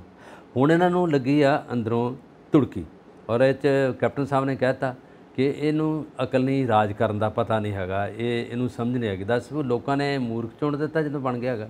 ਇਹਦਾ ਉਹਦਾ ਇਰਾਦਾ ਵੀ ਸਨੱਬ ਕਰੋ ਲੋਕਾਂ ਨੂੰ, ਲੋਕਾਂ ਦਾ ਪੈਸਾ ਖਾਓ। ਤੂੰ ਇਹ ਉਲਟ ਪਾਸੇ ਕਿ ਤੁਰਿਆ ਜਾਂਦਾ, ਤੂੰ ਦੂਜੇ ਪਾਸੇ ਸਾਨੂੰ ਕਿਉਂ ਬਦਨਾਮ ਕਰ ਰਿਹਾ। ਔਰ ਬਾਕਾਇਦਾ ਤੌਰ 'ਤੇ ਜੇ ਭਗਵੰਤ ਮਾਨ ਨੇ ਗੱਲ ਕੀਤੀ ਤਾਂ ਉਹਦੇ ਐਡਵੋਕੇਟ ਜਨਰਲ ਨੇ ਨਾਲ, ਉਹਦੇ ਸੈਕਟਰੀ ਨੇ IAS ਉਹਨਾਂ ਨਾਲ ਬੈਠਕ ਤੋਂ ਬਾਅਦ ਹੀ ਕੀਤਾ, ਇਕੱਲੇ ਭਗਵੰਤ ਮਾਨ ਨੇ ਨਹੀਂ ਕੀਤਾ। ਔਰ ਇਹ ਗੱਲ ਹੁਣ ਇੱਥੋਂ ਤੱਕ ਪਹੁੰਚ ਗਈ ਆ, ਉਹਨੇ ਕਹਤਾ ਪੈਸਾ ਮੈਂ ਇਹਨਾਂ ਦਾ ਕੱਟਣਾ ਹੀ ਕੱਟਣਾ ਹੈਗਾ, 55 ਲੱਖ ਮੈਂ ਆ ਕੇ ਭਾਵੇਂ ਸਰਕਾਰੀ ਖਜ਼ਾਨੇ ਚਾਹਵੇ ਜਾਂ ਲੋੜਵੰਦ ਲੋਕਾਂ ਨੂੰ ਪੈਸਾ ਵੰਡਿਆ ਜਾਵੇ, ਇਹ ਮੈਂ ਪੈਸਾ ਕੱਟੂੰਗਾ ਆ ਕੇ ਇਹਨਾਂ ਦਾ ਆਂਦਾ। ਇਸੇ ਤਰ੍ਹਾਂ ਹੀ ਇਹਨਾਂ ਨੇ ਜਿਹੜੀਆਂ ਕੋਠੀਆਂ ਤੇ ਜਿਹੜੀ ਸਰਕਾਰੀ ਰਿਹਾਇਸ਼ ਸੀ ਉਹਨੂੰ ਕਾਬੂ ਕਰਕੇ ਬੈਠੇ ਸੀ, ਇਸੇ ਤਰ੍ਹਾਂ ਦਾ ਜ਼ਮੀਨ ਕਾਬੂ ਕਰਕੇ ਕੀਤੇ ਸੀ। ਬੜੇ ਇਸ ਤਰ੍ਹਾਂ ਦੇ ਖਿਲਾਰੇ ਆ ਜਿਹੜੇ ਇਹਨੇ ਹੌਲੀ ਚੁਣ ਲਿਆ ਕੰਮ। ਬਲਕਾਰ ਜੀ ਹੈਲੀਕਾਪਟਰ ਤਾਂ ਇਹਨਾਂ ਨੇ ਗਡੀਰੇ ਬਣਾ ਕੇ ਰੱਖ ਲਏ, ਸਹੀ ਗੱਲ, ਇੱਥੋਂ ਤੋਂ ਉੱਥੇ ਜਾਣਾ ਹੈਲੀਕਾਪਟਰ, ਉੱਥੋਂ ਤੋਂ ਗਡੀਰੇ ਵਾਗਾ ਜਿੱਦਾਂ ਪੱਠੇ ਢੋਣ ਵਾਲੇ ਗੱਡੇ ਨਹੀਂ ਹੁੰਦੇ ਉਦਾਂ ਬਣਾ ਲਏ ਉਹਨਾਂ ਨੇ, ਉਹ ਹੋਏਗਾ। ਹੁਣ ਗਵਰਨਰ ਸਾਹਿਬ ਗੁੱਸੇ 'ਚ ਆ ਗਏ, ਮਹਿਲ ਬਣਾਏ ਹੋਏ ਨੇ, ਗਵਰਨਰ ਸਾਹਿਬ ਗੁੱਸੇ 'ਚ ਆ ਗਏ ਤੇ ਮੈਂ ਹੈਲੀਕਾਪਟਰ ਨਹੀਂ ਲਊਗਾ, ਕਹਿੰਦੇ ਤੁਰਿਆ ਫਿਰ ਜਿੱਥੇ ਜਾਣਾ ਜਾਓ। ਦੱਸੋ ਅੰਦਰ ਸਵੀਮਿੰਗ ਪੂਲ, ਸਾਰੀਆਂ ਸਹੂਲਤਾਂ ਤੇ ਜਨਤਾ ਸੜਕਾਂ ਤੇ ਭੁੱਖੀ ਮਰਨ ਡਈ ਹੈ, ਜਿਨ੍ਹਾਂ ਨੂੰ ਛੱਤ ਨਹੀਂ, ਜਿਨ੍ਹਾਂ ਨੂੰ ਰੋਟੀ ਦਾ ਟੁਕੜਾ ਨਹੀਂ, ਜਿਨ੍ਹਾਂ ਕੋਲ ਦੁੱਧ ਜੋਗਾ ਪੈਸਾ ਨਹੀਂ, ਆਪਣੇ ਮਹਿਲ 'ਚ ਬਹਿ ਕੇ ਤੁਸੀਂ ਮੋਬਾਈਲ ਦੇ ਉੱਤੇ ਸਾਰੀ ਸਰਕਾਰ ਚਲਾਉਂਦੇ ਹੋ। ਆਹੋ ਕਿ ਤੁਸੀਂ ਨਵੇਕਲੇ ਪੰਜਾਬ ਦੇ ਰਾਜ ਕਰਨ ਦਾ ਇਹਨਾਂ ਨੂੰ ਪਤਾ ਨਹੀਂ। ਸਹੀ ਗੱਲ, ਰਾਜ ਕਰਨ ਦਾ ਤੁਹਾਨੂੰ ਪਤਾ ਕਿਉਂਕਿ ਤੁਸੀਂ ਰਾਜ ਪਰਿਵਾਰ 'ਚ ਪੈਦਾ ਹੋ ਗਏ। ਉਹੀ ਹੈ, ਇਹ ਮਤਲਬ ਸਾਡੇ ਬਲੱਡ 'ਚ ਹੈਗਾ ਰਾਜ ਕਰਨਾ, ਇਹਨਾਂ ਨੂੰ ਕਿੱਥੋਂ ਪਤਾ? ਇਹਦਾ ਮਤਲਬ ਅਸੀਂ ਜਨਤਾ ਦੇ ਲੋਕ ਕੀੜੇ ਮਕੌੜੇ ਤੁਰੇ ਫਿਰਦੇ। ਉਹਨਾਂ ਦਾ ਇਰਾਦਾ ਕੈਪਟਨ ਸਾਹਿਬ ਦਾ ਜਿੱਦਾਂ ਮੇਰੇ ਮਾਂ ਪਿਓ ਜਿੱਦਾਂ ਮੇਰਾ ਅਸੀਂ ਇਹਨਾਂ ਤੇ ਸਰਦਾਰੀ ਕੀਤੀ ਆ, ਉਹੀ ਮੈਂ ਉਸੇ ਤਰ੍ਹਾਂ ਦਾ ਕਰਾਂ। ਉਹ ਜ਼ਮਾਨਾ ਲੱਦ ਗਿਆ, ਹੁਣ ਡੈਮੋਕ੍ਰੇਸੀ ਹੈ। ਇਹ ਸਰਦਾਰੀਆਂ ਦੀ ਪਿਛੋਕੜ ਸਭ ਨੂੰ ਪਤਾ ਹੈ। ਬਸ ਬਿਲਕੁਲ, ਇਹ ਵੱਡੇ ਵੱਡੇ ਜਿਹੜੇ ਸਰਦਾਰ ਅੱਜ ਕਹਿੰਦੇ ਨੇ ਨਾ, ਕਹਿੰਦੇ ਕਹਾਉਂਦੇ ਕਿ ਸਾਡੇ ਬਜ਼ੁਰਗ ਬੜੇ ਵੱਡੇ ਸਰਦਾਰ ਸੀ, ਉਹਨਾਂ ਦਾ ਪਿਛੋਕੜ ਸਭ ਨੂੰ ਪਤਾ ਹੈ, ਕਿਵੇਂ ਅੰਗਰੇਜ਼ਾਂ ਦਾ ਪਾਣੀ ਭਰਦੇ ਸੀ, ਕਿਵੇਂ ਅੰਗਰੇਜ਼ਾਂ ਦੇ ਪੁੱਠੇ ਪਿੱਠੂ ਸੀਗੇ, ਕੌਣ ਕੌਣ ਕਿੱਥੇ ਸੀ, ਸਾਰਾ ਇਤਿਹਾਸ ਹੈ। ਇਹਨਾਂ 4-5 ਸਾਲ 'ਚ 1 ਰੁਪਈਏ ਦਾ ਕੰਮ ਨਹੀਂ ਕੀਤਾ ਤੇ 3 ਮਹੀਨਿਆਂ ਦੇ ਵਿੱਚ ਚੱਕ ਕੇ ਚਰਨਜੀਤ ਚੰਨੀ ਜੀ ਨੇ 3 ਮਹੀਨਿਆਂ 'ਚ ਲੋਕਾਂ ਦਾ ਸਾਰਾ ਕੁਝ ਕਰ ਦਿੱਤਾ। ਪੈਟਰੋਲ, ਡੀਜ਼ਲ, ਬਾਕੀ ਲੋਕਾਂ ਦੇ ਵਿੱਚ ਪੜ੍ਹਾਈ ਲਈ, ਬੱਚਿਆਂ ਨੂੰ ਪੈਸਾ, ਖੇਡਾਂ ਲਈ, ਕਈ ਕੁਝ ਕਰਕੇ 3 ਮਹੀਨਿਆਂ 'ਚ। ਉਹ ਪਤਾ ਕਿ ਉਹ ਜ਼ਮੀਨ ਤੋਂ ਉੱਠਿਆ ਬੰਦਾ ਸੀ, ਉਹਨੂੰ ਪਤਾ ਸੀ ਕਿ ਗਰੀਬ ਤਬਕਾ ਕੀ ਹੈ, ਲੋਕਾਂ 'ਚ ਗਰੀਬੀ ਕੀ ਹੈਗੀ ਹੈ। ਇਹ ਹੈਗਾ ਸ਼ਾਹੀ ਜਿਹੜੇ ਖਾਨਦਾਨ 'ਚੋਂ ਆਏ, ਰਜਵਾੜਾ ਸ਼ਾਹੀ ਤੋਂ ਆਏ, ਰਜਵਾੜਾ ਸ਼ਾਹੀ ਤੋਂ। ਇਸ ਕਰਕੇ ਇਹਨਾਂ ਨੂੰ ਇਹ ਨਹੀਂ ਹੈਗਾ ਕਿ ਲੋਕਾਂ ਦਾ ਨਹੀਂ ਪਤਾ, ਇਹਨਾਂ ਨੂੰ ਡਰਾਇੰਗ ਰੂਮਾਂ ਦਾ ਪਤਾ, ਇਹਨਾਂ ਨੂੰ ਜਾ ਕੇ ਜਿਹੜੇ ਰਾਇਲ ਜਿਹੜੇ ਲੋਕ ਹਨ ਉਹਨਾਂ ਨਾਲ ਮਿਲਣ ਦਾ ਪਤਾ ਹੈਗਾ। ਗਰੀਬੀ ਦਾ ਤਾਂ ਪਤਾ ਨਹੀਂ, ਫੁੱਟਪਾਥ ਤੇ ਲੋਕ ਸੁੱਤੇ ਨੇ, ਉਹਨਾਂ ਨੂੰ ਰੋਟੀ ਨਹੀਂ ਮਿਲਦੀ। ਗਰੀਬਾਂ 'ਚੋਂ ਹੀ ਉੱਠ ਕੇ ਵੱਡੇ ਬਣਦੇ ਨੇ। ਔਰ ਇੱਕ ਪੰਜਾਬੀ ਦਾ ਗੀਤ ਹੈ, ਇਹ ਮੈਂ ਨਹੀਂ ਕਹਿੰਦਾ, ਇਹ ਜਿਹੜਾ ਕੁਝ ਅਸੀਂ ਸਾਰੇ ਬੋਲਦੇ ਹਾਂ ਜਨਤਾ ਦੀ ਆਵਾਜ਼ ਹੈ, ਜਨਤਾ ਦੀਆਂ ਗੱਲਾਂ ਸਾਹਮਣੇ ਆਉਂਦੀਆਂ ਪਈਆਂ ਨੇ, ਔਰ ਜਨਤਾ ਹੀ ਕਹਿੰਦੀ ਹੈ ਹੱਕ ਦੂਜੇ ਦਾ ਮਾਰ ਮਾਰ ਕੇ ਬਣਦੇ ਲੋਕ ਅਮੀਰ। ਮੈਂ ਇਹਨੂੰ ਚੋਰੀ ਕਹਿੰਦਾ ਤੇ ਲੋਕ ਕਹਿਣ ਤਕਦੀਰ। ਇਹ ਤਾਂ ਮੈਂ ਆਮ ਬੰਦਾ, ਇਹ ਸਾਰੀਆਂ ਗੱਲਾਂ ਜਿਹੜੀਆਂ ਮੈਂ ਕਰਦਾ ਪਿਆ ਇਹ ਆਮ ਲੋਕਾਂ ਦੀਆਂ ਗੱਲਾਂ ਨੇ। ਆਮ ਲੋਕੀ ਬਜ਼ੁਰਗਾਂ ਨੂੰ ਪੁੱਛੋ, ਸਾਰੇ ਜਾਣਦੇ ਨੇ ਇਤਿਹਾਸ ਕੀ ਹੈ, ਇਹ ਵੱਡੇ ਵੱਡੇ ਮਹਿਲ ਕਿਵੇਂ ਬਣਦੇ ਨੇ, ਇਹ ਵੀ ਸਭ ਨੂੰ ਪਤਾ ਹੈ। ਹੁਣ ਇਹ ਜੇ ਨਾ ਲਿਆਉਂਦਾ ਭਗਵੰਤ ਮਾਨ ਇਸ ਗੱਲ ਨੂੰ ਨੱਪ ਦਿੰਦਾ ਵੀ ਯਾਰ ਮੇਰੇ ਰੁਤਬੇ ਦਾ ਬੰਦਾ, ਕਈ ਕਰ ਗਏ ਅੱਗੇ ਇੱਦਾਂ ਹੀ। ਅਕਾਲੀ ਦਲ ਇਹਨਾਂ ਨੂੰ ਬਚਾਉਂਦਾ ਰਿਹਾ, ਇਹ ਅਕਾਲੀ ਦਲ ਨੂੰ ਬਚਾਉਂਦੇ ਰਹੇ, ਹੈ ਨਾ, ਬੀਜੇਪੀ ਵਾਲੇ ਇਹਨਾਂ ਨੂੰ ਬਚਾਉਂਦੇ ਰਹੇ। ਆਪੋ ਵਿੱਚ ਇਹਨਾਂ ਦੀ ਜਿਹੜੀ ਗਿਣੀ ਮਿੱਥੀ ਚਾਲ ਚੱਲਦੀ ਸੀ, ਭਗਵੰਤ ਮਾਨ ਨੇ ਲਿਆ ਕੇ ਇੱਕ ਟਹਿਰੇ 'ਚ ਖੜਾ ਕਰਤਾ ਵੀ ਆਹ ਦੇਖੋ 55 ਲੱਖ ਜਿਹੜਾ ਰੁਪਈਆ। ਉਹਨੇ ਕਹਿਤਾ ਜੇ ਹੋਰ ਵੀ ਨਿਕਲਣਾ ਪੈਸਾ, ਕਹਿੰਦਾ ਹੋਰ ਵੀ ਅਜੇ ਨਿਕਲੂਗਾ। ਇੱਕ ਮੁਖਤਾਰ ਅੰਸਾਰੀ ਜਿਹੜਾ ਪੰਜਾਬ ਲਈ ਕੀ ਕਰ ਗਿਆ, ਕਿਹੜੇ ਉਹਨੇ ਸ਼ਹੀਦੀ ਪ੍ਰਾਪਤ ਪੰਜਾਬ ਲਈ ਕੀਤੀ ਸੀ, ਕੀ ਕੀਤਾ ਸੀ ਪੰਜਾਬ ਲਈ। ਤਾਂ ਇਸ ਪਾਸੇ ਕੈਪਟਨ ਸਾਹਿਬ ਹੁਣ ਝੂਠੇ ਹੋਣ ਦਾ ਦਾਅਵਾ ਕਰਕੇ ਫਿਰ ਸੱਚੇ ਹੋਣ ਦੀ ਗੱਲ ਕਰ ਰਹੇ। ਤੁਸੀਂ ਦੇਖੋ ਜਿਹੜੀ ਇਹ ਰਜਵਾੜਾ ਸ਼ਾਹੀ ਦੀ ਬਿਮਾਰ ਸੋਚ ਹੈ, ਇਹਨੇ ਹੀ ਇਹ ਰਜਵਾੜਾ ਸ਼ਾਹੀ ਖਤਮ ਨਹੀਂ ਹੋਣ ਦਿੱਤੀ। ਨਹੀਂ ਹੋਣ ਸਾਡੇ ਦੇਸ਼ 'ਚੋਂ ਲੋਕਾਂ ਦੇ ਪੈਸੇ ਖਾ ਖਾ ਕੇ ਮਹਿਲ ਖੜੇ ਕਰ ਲੈਂਦੇ ਨੇ। ਲੋਕਾਂ ਦਾ ਪੈਸਾ, ਏਕੜਾਂ ਦੇ ਵਿੱਚ ਤੁਸੀਂ ਆਪਣੀਆਂ ਕੋਠੀਆਂ ਬਣਾ ਕੇ ਬਹਿ ਜਾਂਦੇ ਹੋ, ਠੀਕ ਹੈ। ਤੇ ਜਿਹੜੇ ਵੱਡੇ ਕੁੱਤੇ ਪਾਲੇ ਹੋਏ ਨੇ ਉਹਦੇ ਵਿੱਚ ਜਿਨ੍ਹਾਂ ਦਾ ਮਹੀਨੇ ਦਾ ਖਰਚਾ 50-50 ਹਜ਼ਾਰ ਰੁਪਏ, ਤੇ ਲੋਕ ਸੜਕਾਂ ਦੇ ਭੁੱਖੇ ਮਰਦੇ ਪਏ। ਹੁਣ ਪਟਿਆਲੇ ਜਿਹੜੇ ਇਹਨਾਂ ਦੇ ਆਪਣੇ ਮਹਿਲ ਬਣੇ, ਮਾੜੀਆਂ ਬਣੀਆਂ, ਜੋ ਕੁਛ ਉੱਥੇ ਬਣਿਆ, ਲੋਕਾਂ ਦਾ ਪੈਸਾ ਕਿ ਇਹਨਾਂ ਕੋਲ ਕੀ ਪ੍ਰਾਪਰਟੀ ਸੀ, ਕੀ ਜਾਇਦਾਦ ਸੀ। ਇਹਨਾਂ ਨੇ ਜੋ ਕੁਝ ਖਰੀਦਿਆ ਅੰਗਰੇਜ਼ਾਂ ਦੇ ਟਾਈਮ ਤੇ, ਅੰਗਰੇਜ਼ਾਂ ਦੇ ਪਿੱਠੂ ਬਣ ਕੇ, ਮੁਗਲਾਂ ਦੇ ਪਿੱਠੂ ਬਣ ਕੇ ਖਰੀਦਿਆ। ਅੱਜ ਫਿਰ ਇੰਦਰਾ ਗਾਂਧੀ ਨੇ ਐਮਰਜੈਂਸੀ ਲਾ ਕੇ ਇਹਨਾਂ ਦਾ ਪ੍ਰੀਵੀ ਪਰਸ ਉਹ ਸਾਰਾ ਬੰਦ ਕਰ ਦਿੱਤਾ। ਉਹਦੇ ਬਾਅਦ ਇਹ ਬਿਲਕੁਲ ਜ਼ਮੀਨ 'ਤੇ ਆ ਗਏ। ਉਹਨਾਂ ਵੀ ਇੱਕ ਡਿਸੀਜਨ ਲੈ ਕੇ ਸਾਰਿਆਂ ਦਾ ਜਿਹੜੇ ਸ਼ਹਿਨਸ਼ਾਹ ਸੀਗੇ ਉਹਨਾਂ ਦਾ ਕਰਤਾ। ਹੁਣ ਭਗਵੰਤ ਮਾਨ ਕਰ ਰਿਹਾ ਹੈਗਾ, ਜਿਹੜੀ ਹੈਗਾ ਇਹਦੇ ਨਾਲ ਸਾਰੇ ਲੋਕ ਜੋ ਉਹਨਾਂ ਦੇ ਗਰੁੱਪ ਆ ਉਹ ਭਗਵੰਤ ਮਾਨ 'ਤੇ ਜਿਹੜਾ ਚਿੱਕੜ ਸੁੱਟ ਰਹੇ ਆ, ਇਹ ਪਾਗਲ ਆ, ਇਹ ਫਲਾਨਾ, ਲੋਕਾਂ ਦੀ ਗੱਲ ਕਰ ਰਿਹਾ। We the ruling people, we the elite class, we the ruling class। ਸਾਨੂੰ ਪਤਾ ਰਾਜਪਾਟ ਕਿਵੇਂ ਚੱਲਦਾ, ਲੋਕਾਂ ਦੀ ਗਰਦਨ ਦੇ ਉੱਤੇ ਤਲਵਾਰ ਚਲਾ ਕੇ ਚੱਲਦਾ, ਸਭ ਨੂੰ ਪਤਾ ਕਿੱਦਾਂ ਰਾਜਪਾਟ ਚੱਲਦੇ ਰਹੇ ਨੇ। ਔਰ ਉਹੀ ਹਿਸਾਬ ਥੋੜਾ ਚੱਲਣਾ ਹੁਣ ਡੈਮੋਕ੍ਰੇਸੀ ਦੇ ਵਿੱਚ ਕਿ ਜਿਹੜਾ ਤੁਹਾਨੂੰ ਸਵਾਲ ਪੁੱਛੇ ਉਹਦੀ ਗਰਦਨ ਉਡਾ ਦਿਓ। ਇਹ ਤਾਂ ਬਾਦਸ਼ਾਹਾਂ ਦੇ ਟਾਈਮ ਸੀਗੇ, ਥੋੜਾ ਹੋਣਗੀਆਂ ਗੱਲਾਂ। ਉਹਦੇ ਡਿਸੀਜਨ ਜਿਹੜੇ ਕਿ ਹੁਣ ਉਹ ਕੜਕੇ ਡਿਸੀਜਨ ਲੈਂਦਾ, ਪੰਜਾਬ ਨੂੰ ਬਿਲੋਂਗ ਕਰਦਾ, ਪਿੰਡੂ ਜੱਟ ਆ, ਉਹਨੂੰ ਪਤਾ ਹੈਗਾ, ਉਹ ਡਰਾਕਲ ਨਹੀਂ ਹੈਗਾ। ਹੁਣ ਜੇ ਬੋਲਦਾ ਹੈਗਾ ਸਹੀ ਗੱਲ ਕਰਦਾ, ਜਿਹੜੀ ਗੱਲ ਕਰ ਰਿਹਾ, ਲੋਕਾਂ ਦਾ ਹੀ ਉਹਦੀ ਆਲੋਚਨਾ ਕੋਈ ਨਹੀਂ। ਉਹ ਕਹਿੰਦਾ ਜੇ ਮੇਰੀ ਆਲੋਚਨਾ ਹੋ ਗਈ ਤਾਂ ਮਤਲਬ 3.5 ਕਰੋੜ ਲੋਕਾਂ ਦੀ ਜਿਹੜੀ ਉਹ ਡਰ ਆ, ਭੈ ਆ ਔਰ ਆਲੋਚਨਾ, ਮੈਂ ਉਹਨਾਂ ਨੂੰ ਪ੍ਰਤੀਨਿਧ ਕਰ ਰਿਹਾ, ਮੈਂ ਉਹਨਾਂ ਦਾ ਹੀ ਖੈਰ ਖਵਾ ਹੈਗਾ। ਸਿੱਧੇ ਤੌਰ 'ਤੇ ਨਹੀਂ ਕਿਹਾ। ਅੱਧਾ ਇਹਨਾਂ ਨੂੰ ਮਿਰਚਾਂ ਲੜਦੀਆਂ ਮੇਰੇ ਗੱਲ 'ਤੇ, ਜਦੋਂ ਮੈਂ ਗੱਲ ਕਰਦਾ ਇਹਨਾਂ ਨੂੰ ਉਹ ਲੜਦੀ ਗੱਲ ਕਿਉਂਕਿ ਸੱਚ ਤਾਂ ਨਹੀਂ ਸੱਚ ਤਾਂ ਹੈ ਹੀ ਹੈ ਬਲਕਾਰ ਜੀ। ਇਹਨਾਂ ਦੇ ਹੱਥ ਬੜੇ ਲੰਬੇ ਨੇ, ਇਹਨਾਂ ਦੀਆਂ ਜੜ੍ਹਾਂ ਬਹੁਤ ਗਹਿਰੀਆਂ ਨੇ, ਪੂਰੀਆਂ ਲੌਬੀਆਂ ਬਣੀਆਂ ਹੋਈਆਂ ਨੇ ਬਿਊਰੋਕ੍ਰੇਸੀ ਦੇ ਵਿੱਚ ਇਹਨਾਂ ਦੀਆਂ, ਹਰ ਥਾਂ ਦੇ ਉੱਤੇ ਇਹਨਾਂ ਦੇ ਬੰਦੇ ਫਿੱਟ ਹੋਏ ਨੇ, ਔਰ ਉਹ ਆਮ ਬੰਦੇ ਨੂੰ ਨੱਪਣਾ ਜਾਣਦੇ ਨੇ, ਕਾਨੂੰਨ ਦੇ ਗੇੜੇ 'ਚ ਲੈਣਾ ਜਾਣਦੇ ਨੇ, ਝੂਠੇ ਕੇਸਾਂ 'ਚ ਫਸਾ ਕੇ ਜੇਲ੍ਹਾਂ 'ਚ ਸੁੱਟ ਕੇ ਜ਼ਿੰਦਗੀਆਂ ਤਬਾਹ ਕਰਨਾ ਜਾਣਦੇ ਨੇ, ਇਹ ਸਭ ਕੁਝ ਜਾਣਦੇ ਨੇ। ਵੈਸੇ ਬੰਦਾ ਜਾਂ ਅਧਿਕਾਰੀ ਉਹ ਬੋਲਦਾ ਹੁੰਦਾ ਜਿਹੜਾ ਸੱਚਾ ਹੁੰਦਾ, ਜਿਹਨੇ ਨਹੀਂ ਕੁਝ ਕਰਨਾ ਉਹਦਾ ਨਾ ਮੈਂ ਖਾਣਾ ਤੇ ਨਾ ਮੈਂ ਤੁਹਾਨੂੰ ਖਾਣ ਦੇਣਾ। ਉਹਨੇ ਕਿਹਾ ਉੱਤੇ, ਹੁਣ ਇਹਨਾਂ ਨੂੰ ਲੱਭਦਾ ਨਹੀਂ ਕੁਝ ਵੀ ਕਿ ਉੱਤੇ ਕੀ ਲਾਉਣ, ਕਿਹੜਾ ਪੈਸਾ ਉਹਨੇ ਖਾ ਲਿਆ। ਇਸ ਕਰਕੇ ਨੇ ਉੱਤੇ ਕੋਈ ਬਲੇਮ ਨਹੀਂ ਨਾ ਹੈਗਾ ਉਹਨੂੰ, ਉਹਦੇ ਬਲੇਮ ਆਦੇ ਸ਼ਰਾਬ ਪੀਂਦਾ, ਇਹ ਰਾਤ ਉੱਠਦਾ ਲੇਟ, ਇਹ ਕੀ ਬਲੇਮ ਹੁੰਦੇ? ਖਾਣ ਪੀਣ ਨੂੰ ਤਾਂ ਖਾਂਦੇ ਆ। ਤੇ ਬਹੁਤ ਲੋਕਾਂ ਦੇ ਚਰਿੱਤਰ ਦੇ ਉੱਤੇ ਵੀ ਗੱਲਾਂ ਆ ਜਾਂਦੀਆਂ। ਹਾਂ ਆਈਆਂ ਬਹੁਤੀਆਂ, ਕਈਆਂ ਦੇ ਆਈਆਂ, ਬਹੁਤ ਲੋਕਾਂ ਦੇ ਚਰਿੱਤਰ ਤੇ ਗੱਲਾਂ ਆ ਜਾਂਦੀਆਂ ਆ ਠੀਕ ਹੈ ਨਾ। ਔਰ ਜੇ ਤੁਸੀਂ ਕਹਿੰਦੇ ਹੋ ਕਿ ਪੀਂਦਾ ਹੈ ਤੇ ਪੀਣ ਦੇ ਉੱਤੇ ਵੀ ਬੜੀਆਂ ਦੀਆਂ ਗੱਲਾਂ ਆ ਜਾਂਦੀਆਂ। ਆਹੋ ਬਿਲਕੁਲ, ਕਿਉਂਕਿ ਵੂਮਨ ਐਂਡ ਵਾਈਨ ਇਹਦੇ ਸ਼ੌਕੀਨ ਤੇ ਬੜੇ ਲੋਕ ਰਹੇ ਨੇ, ਔਰ ਅਸੀਂ ਕਹਿੰਦੇ ਆ ਕਿ ਆਇਸ਼ ਕਰਦੇ ਸੀ ਤੇ ਆਯਾਸ਼ੀ ਵੀ ਕਰਦੇ ਰਹੇ। ਇਹ ਤਾਂ ਸਾਰੇ ਹੀ ਜਾਣਦੇ, ਕੌਣ ਨਹੀਂ ਜਾਣਦਾ। ਇਹਨੂੰ ਕਿ ਪਟਿਆਲਾ ਪੈਗ ਕਿੱਥੋਂ ਆਇਆ? ਪਟਿਆਲਾ ਪੈਗ ਵੀ ਤਾਂ ਇਹਨਾਂ ਦਾ ਹੀ ਦਿੱਤਾ ਹੈਗਾ, ਲਾਰਜ ਪੈਗ ਜਿਹੜਾ ਪਟਿਆਲਾ, ਜਿਹੜਾ ਹੱਥ ਨਾਲ ਪੂਰਾ ਆ ਜਾਂਦਾ। ਔਰ ਇਹ ਕੈਪਟਨ ਸਾਹਿਬ ਔਰ ਇਹਦੇ ਨਾਲ ਜਿਹੜੇ ਵੀ ਮੰਤਰੀ ਨੇ, ਸਾਂਸਦ ਸੀ ਜਿਹੜੇ, ਡਿੰਪਾ ਜੀ, ਸਾਰੇ ਇਕੱਠੇ ਬਹਿ ਕੇ ਦਾਰੂ ਪੀਂਦੇ ਰਹੇ। ਤੇ ਫਿਰ ਉਹ ਖਾਣ ਪੀਣ ਦਾ ਕੋਈ ਗੱਲ ਨਹੀਂ, ਪਰ ਮਾੜਾ ਕੰਮ ਲੋਕਾਂ ਨਾਲ ਨਾ ਕਰੋ, ਲੋਕਾਂ ਨਾਲ ਜਿਹੜੀ ਆ ਇਮਾਨਦਾਰੀ ਨਾਲ ਪੇਸ਼ ਆਓ। ਉਹ ਹੈਗਾ ਲੋਕ ਇਹ ਤਾਂ ਨਹੀਂ ਆਂਦੇ ਵੀ ਖਾਓ ਤਾਂ ਨਾ, ਤੇ ਜੇ ਖਾਂਦੇ ਤਾਂ ਆਪਣਾ ਖਾਂਦੇ ਜੇ, ਉਹ ਤਾਂ ਨਹੀਂ ਕਿਸੇ ਦੀ ਜੇਬ ਚੋਂ ਫੋਲ ਕੇ ਖਾਓਗੇ। ਬਿਲਕੁਲ ਠੀਕ ਹੈ, ਜਿਵੇਂ ਸਾਡੇ ਬਜ਼ੁਰਗ ਕਹਿੰਦੇ ਨੇ ਨਾ, ਮਹਾਪੁਰਸ਼ ਆਪਣੇ ਗਿਰਬਾਨ ਮੇ ਮੂੰਹ ਨੀਵਾ ਕਰ ਦੇਖ ਕਿ ਮੈਂ ਕਿੱਥੇ ਖੜਾ। ਉਹ ਪਟਿਆਲਾ ਪੈਗ ਦੀ ਗੱਲ ਤਾਂ ਕਹਿੰਦੇ ਨੇ ਨਾ ਕਿ ਉੱਥੇ ਆਰਡਰਸ ਹੋਏ ਸੀ ਅਥਾਰਟੀਜ਼ ਵੱਲੋਂ ਕਿ 2 ਉਂਗਲਾਂ ਮਾਪ ਕੇ ਹੀ ਦੇਣੇ ਨੇ। ਹੁਣ ਉਹ 2 ਉਂਗਲਾਂ ਮਾਪਣ ਤੇ ਪੈਗ ਦੇ ਵਿੱਚ 2 ਉਂਗਲਾਂ ਤਾਂ ਇੰਨੀਆਂ ਕੌਂਦੀਆਂ ਸੀ, ਉਹ ਕਹਿੰਦੇ 2 ਹੀ ਉਂਗਲਾਂ ਮਾਪਣੀਆਂ ਨੇ, ਆਹ ਕਿਉਂ ਮਾਪਣੀਆਂ ਨੇ, ਆਹ ਤੇ ਆਹ ਕਿਉਂ ਨਹੀਂ ਮਾਪਦੇ। ਬਿਲਕੁਲ, ਤੇ ਹੋ ਗਿਆ ਪਟਿਆਲਾ ਪੈਗ, ਉਹੀ ਹੈ ਲਾਰਜ ਕਰਤਾ, ਲਾਰਜ ਹੋ ਗਿਆ। ਸੋ ਚਲੋ ਰਾਹ ਕੋਈ ਵੀ ਕੱਢ ਲੈਂਦਾ। ਬਿਲਕੁਲ ਰਾਹ ਹੀ ਆ, ਖਾਣ ਪੀਣ ਦੇ ਰਾਹ ਤਾਂ ਨਿਕਲਦੀ ਰਹਿੰਦੀ। ਬਿਲਕੁਲ, ਪਰ ਆਪਣਾ ਖਾਣ, ਲੋਕਾਂ ਦਾ ਨਾ ਖਾਣ, ਲੋਕਾਂ ਦਾ ਖੂਨ ਨਾ ਪੀਣ। ਇਹੀ ਤਾਂ ਮਸਲੇ ਨੇ, ਇਹੀ ਤਾਂ ਆਪਾਂ ਡਿਸਕਸ਼ਨ ਕਰਦੇ ਹਾਂ, ਇਹੀ ਤਾਂ ਆਪਾਂ ਜਨਤਾ ਦੀ ਆਵਾਜ਼ ਬੁਲੰਦ ਕਰਦੇ ਹਾਂ। ਜੋ ਲੋਕੀ ਬੋਲਦੇ ਨੇ ਆਪਾਂ ਉਹ ਲਿਆ ਕੇ ਦਰਸ਼ਕਾਂ ਦੇ ਸਾਹਮਣੇ ਪੇਸ਼ ਕਰਦੇ ਹਾਂ। ਆਪਣਾ ਖਾਓ, ਆਪਣਾ ਹੰਡਾਓ, ਤੇ ਜੋ ਬੋਲਣਾ ਚੱਜ ਨਾਲ ਬੋਲੋ, ਹੈ ਕਿ ਨਾ, ਕੋਈ ਸਿਆਸੀ ਚਾਲਾਂ ਨਾ ਖੇਡੋ। ਤੁਹਾਨੂੰ ਲੋਕਾਂ ਨੇ ਚੁਣ ਕੇ ਭੇਜਿਆ, ਤੁਸੀਂ ਜੰਮਦੇ ਹੀ ਰਾਜੇ ਨਹੀਂ ਸੀਗੇ, ਲੋਕਾਂ ਨੇ ਰਾਜੇ ਬਣਾਇਆ। ਬਿਲਕੁਲ, ਤੁਸੀਂ ਜਨਮ ਤੋਂ ਰਾਜੇ ਨਹੀਂ ਗਏ, ਲੋਕਾਂ ਦੀ ਪਾਵਰ ਨਾਲ ਬਣੇ। ਅਸੀਂ ਜਨਤਾ ਦੀ ਆਵਾਜ਼ ਬਣ ਕੇ ਜਨਤਾ ਦੀ ਗੱਲ ਆਪਣੇ ਦਰਸ਼ਕਾਂ ਦੇ ਸਾਹਮਣੇ ਰੱਖਦੇ ਹਾਂ। ਔਰ ਅਗਲੀ ਗੱਲ ਜਿਹੜੀ ਜਨਤਾ ਦੀ ਆਵਾਜ਼ ਹੈ ਉਹ ਅਸੀਂ ਰੱਖਣ ਜਾ ਰਹੇ ਹਾਂ ਇਹ ਕਿ ਪੰਜਾਬ ਦੀ ਗੱਲ ਆਪਾਂ ਜੇ ਕਰੀਏ ਤਾਂ ਵਧੇਰੇ ਟੈਕਸ ਵਸੂਲੀ ਤੇ ਕੇਂਦਰ ਵੱਲੋਂ ਪੰਜਾਬ ਨੂੰ ਦਿੱਤੇ ਜਾਂਦੇ ਫੰਡਾਂ ਤੇ ਸਹੂਲਤਾਂ ਤੇ ਰੋਕ ਲਗਾਮਾਂ ਕੱਸ ਦਿੱਤੀਆਂ। ਵੈਸੇ ਇਹਨਾਂ ਨੇ ਕਿਹਾ ਕਿ ਜਿਹੜਾ ਹੁਣ 2023-24 ਦਾ ਸੈਸ਼ਨ ਸੀਗਾ, ਫਾਈਨੈਂਸ਼ੀਅਲ ਈਅਰ ਸੀਗਾ, ਇਹਦੇ ਵਿੱਚ ਸਾਡੇ ਕੋਲ ਟੈਕਸ ਜਿਹੜੇ ਸੀਗੇ ਕੇਂਦਰ ਵੱਲੋਂ ਜੋ GST ਉਹਦੇ ਨਾਲ ਆ ਕੇ ਇਜ਼ਾਫਾ ਹੋ ਗਿਆ, ਪੈਸਾ ਆ ਗਿਆ। ਇਹ ਮੰਨ ਗਏ ਆਪ ਸਰਕਾਰ ਵੀ ਪੈਸਾ ਸਾਡੇ ਕੋਲ ਆ ਗਿਆ, ਹੁਣ ਸਾਨੂੰ ਕੋਈ ਇਸ ਤਰ੍ਹਾਂ ਦੇ ਪੈਸੇ ਦੀ ਬਹੁਤੀ ਘਾਟ ਨਹੀਂ ਰਹੀ। ਇਸ ਫਾਈਨੈਂਸ਼ੀਅਲ ਈਅਰ 'ਚ ਸਾਡੇ ਕੋਲ ਪੈਸੇ ਦੀ ਬਹੁਤਾਤ ਹੋ ਗਈ ਆ। ਦੂਜੇ ਪਾਸਿਆਂ ਦੇ ਜਿਹੜਾ ਫੰਡ ਸਾਨੂੰ ਦੇਣਾ ਸੀਗਾ ਕੇਂਦਰ ਨੇ, ਉਹਦੇ 'ਤੇ ਬਿਲਕੁਲ ਜ਼ੀਰੋ ਲਾਤੀ, ਉਹਨਾਂ ਨੇ ਰੋਕ ਲਾਤੀ ਆ। ਖਾਸ ਕਰਕੇ ਜਿਹੜੀ ਰੂਰਲ ਡਿਵੈਲਪਮੈਂਟ ਸਕੀਮਾਂ ਉਹ ਲਾਤੀਆਂ। ਉਹਨਾਂ ਨੇ ਕਹਿਤਾ ਕਿ ਪੰਚਾਇਤਾਂ ਨੂੰ ਹੁਣ ਅਸੀਂ ਆਪ ਖੁਦ ਪੈਸਾ ਦੇਵਾਂਗੇ। ਪੰਚਾਇਤਾਂ ਦੀ ਮੀਟਿੰਗਾਂ ਇਹਨਾਂ ਨੇ ਰੱਖ ਲਈਆਂ, ਉਹਦੇ ਨਾਲ ਜਿਹੜੇ ਐਗਰੀਕਲਚਰ ਮਿਨਿਸਟਰ ਉਹਨਾਂ ਨੇ ਮਿਲ ਕੇ, ਜਿਹੜੇ ਰੂਰਲ ਡਿਵੈਲਪਮੈਂਟ ਦੇ ਮਿਨਿਸਟਰ ਰਲ ਕੇ ਉਹਨਾਂ ਨੇ ਬੁਲਾ ਲਿਆ ਉਹਨਾਂ ਨੂੰ ਕਹਿਤਾ ਕਿ ਹੁਣ ਤੁਸੀਂ ਦੇਖ ਲਓ ਕਿ ਲੋਕ ਕੀ ਚਾਹੁੰਦੇ ਪਿੰਡਾਂ ਵਿੱਚ, ਜਿੱਥੇ ਕੋਈ ਸਹੂਲਤਾਂ ਦੇਣ ਦੀ ਹੈਗੀ ਸਮੱਸਿਆ ਉਹ ਦਿਓ ਉਹਨਾਂ ਨੂੰ। ਔਰ ਉਹਦੇ ਵਿੱਚ ਬਾਕੀ ਇਹਨਾਂ ਨੇ ਕਿਹਾ ਜਿਹੜੇ ਸਕੂਲਾਂ ਵਿੱਚ ਜਿਹੜੇ ਨੀਡੀ ਬੱਚੇ ਪੜ੍ਹ ਰਹੇ ਆ, ਜਿਹੜੇ ਗਰੀਬਾਂ ਦੇ ਬੱਚੇ ਪੜ੍ਹ ਰਹੇ ਆ, ਉਹਨਾਂ ਨੂੰ ਯੂਨੀਫਾਰਮ, ਉਹਨਾਂ ਨੂੰ ਬੂਟ ਜਰਾਬਾਂ, ਕਿਤਾਬਾਂ, ਉਹਨਾਂ ਦਾ ਸਟਾਈਫਨ ਉਹ ਦਿੱਤਾ ਜਾਊਗਾ ਬਾਕਾਇਦਾ ਤੌਰ ਤੇ। ਜਿੱਥੇ ਕਾਲਜ ਵੀ ਬੱਚੇ ਪੜ੍ਹ ਰਹੇ ਆ। ਕਾਂਗਰਸ ਦੇ ਟਾਈਮ ਤੇ ਇਹ ਝੰਬੇਲਾ ਪੈ ਗਿਆ ਸੀ, ਸਾਧੂ ਸਿੰਘ ਧਰਮਸੋਤ ਦੇ ਟਾਈਮ ਤੇ ਜਿਹੜੇ ਸਟਾਈਫਨ ਸੀ, ਉਹਨਾਂ ਦੇ ਵਜ਼ੀਫੇ ਸੀ ਬੱਚਿਆਂ ਨੂੰ ਦਿੱਤੇ ਜਾਂਦੇ, ਉਹ ਅਜੇ ਤੱਕ ਉਹਨਾਂ ਨੂੰ ਮਿਲੇ ਨਹੀਂ। ਜਦੋਂ ਕਿ ਜਿਹੜੀਆਂ ਹੈਗੀਆਂ ਸੀ ਯੂਨੀਵਰਸਿਟੀਆਂ ਤੇ ਕਾਲਜ, ਉਹ ਕਹਿੰਦੇ ਸਾਨੂੰ ਤਾਂ ਮਿਲਿਆ ਕੁਝ ਨਹੀਂਗਾ, ਦੇਣਾ ਪੰਜਾਬ ਗੌਰਮੈਂਟ ਨੇ ਸੀਗਾ। ਉਹ ਅਜੇ ਤੱਕ ਉਹ ਮਸਲਾ ਚੱਲ ਰਿਹਾ।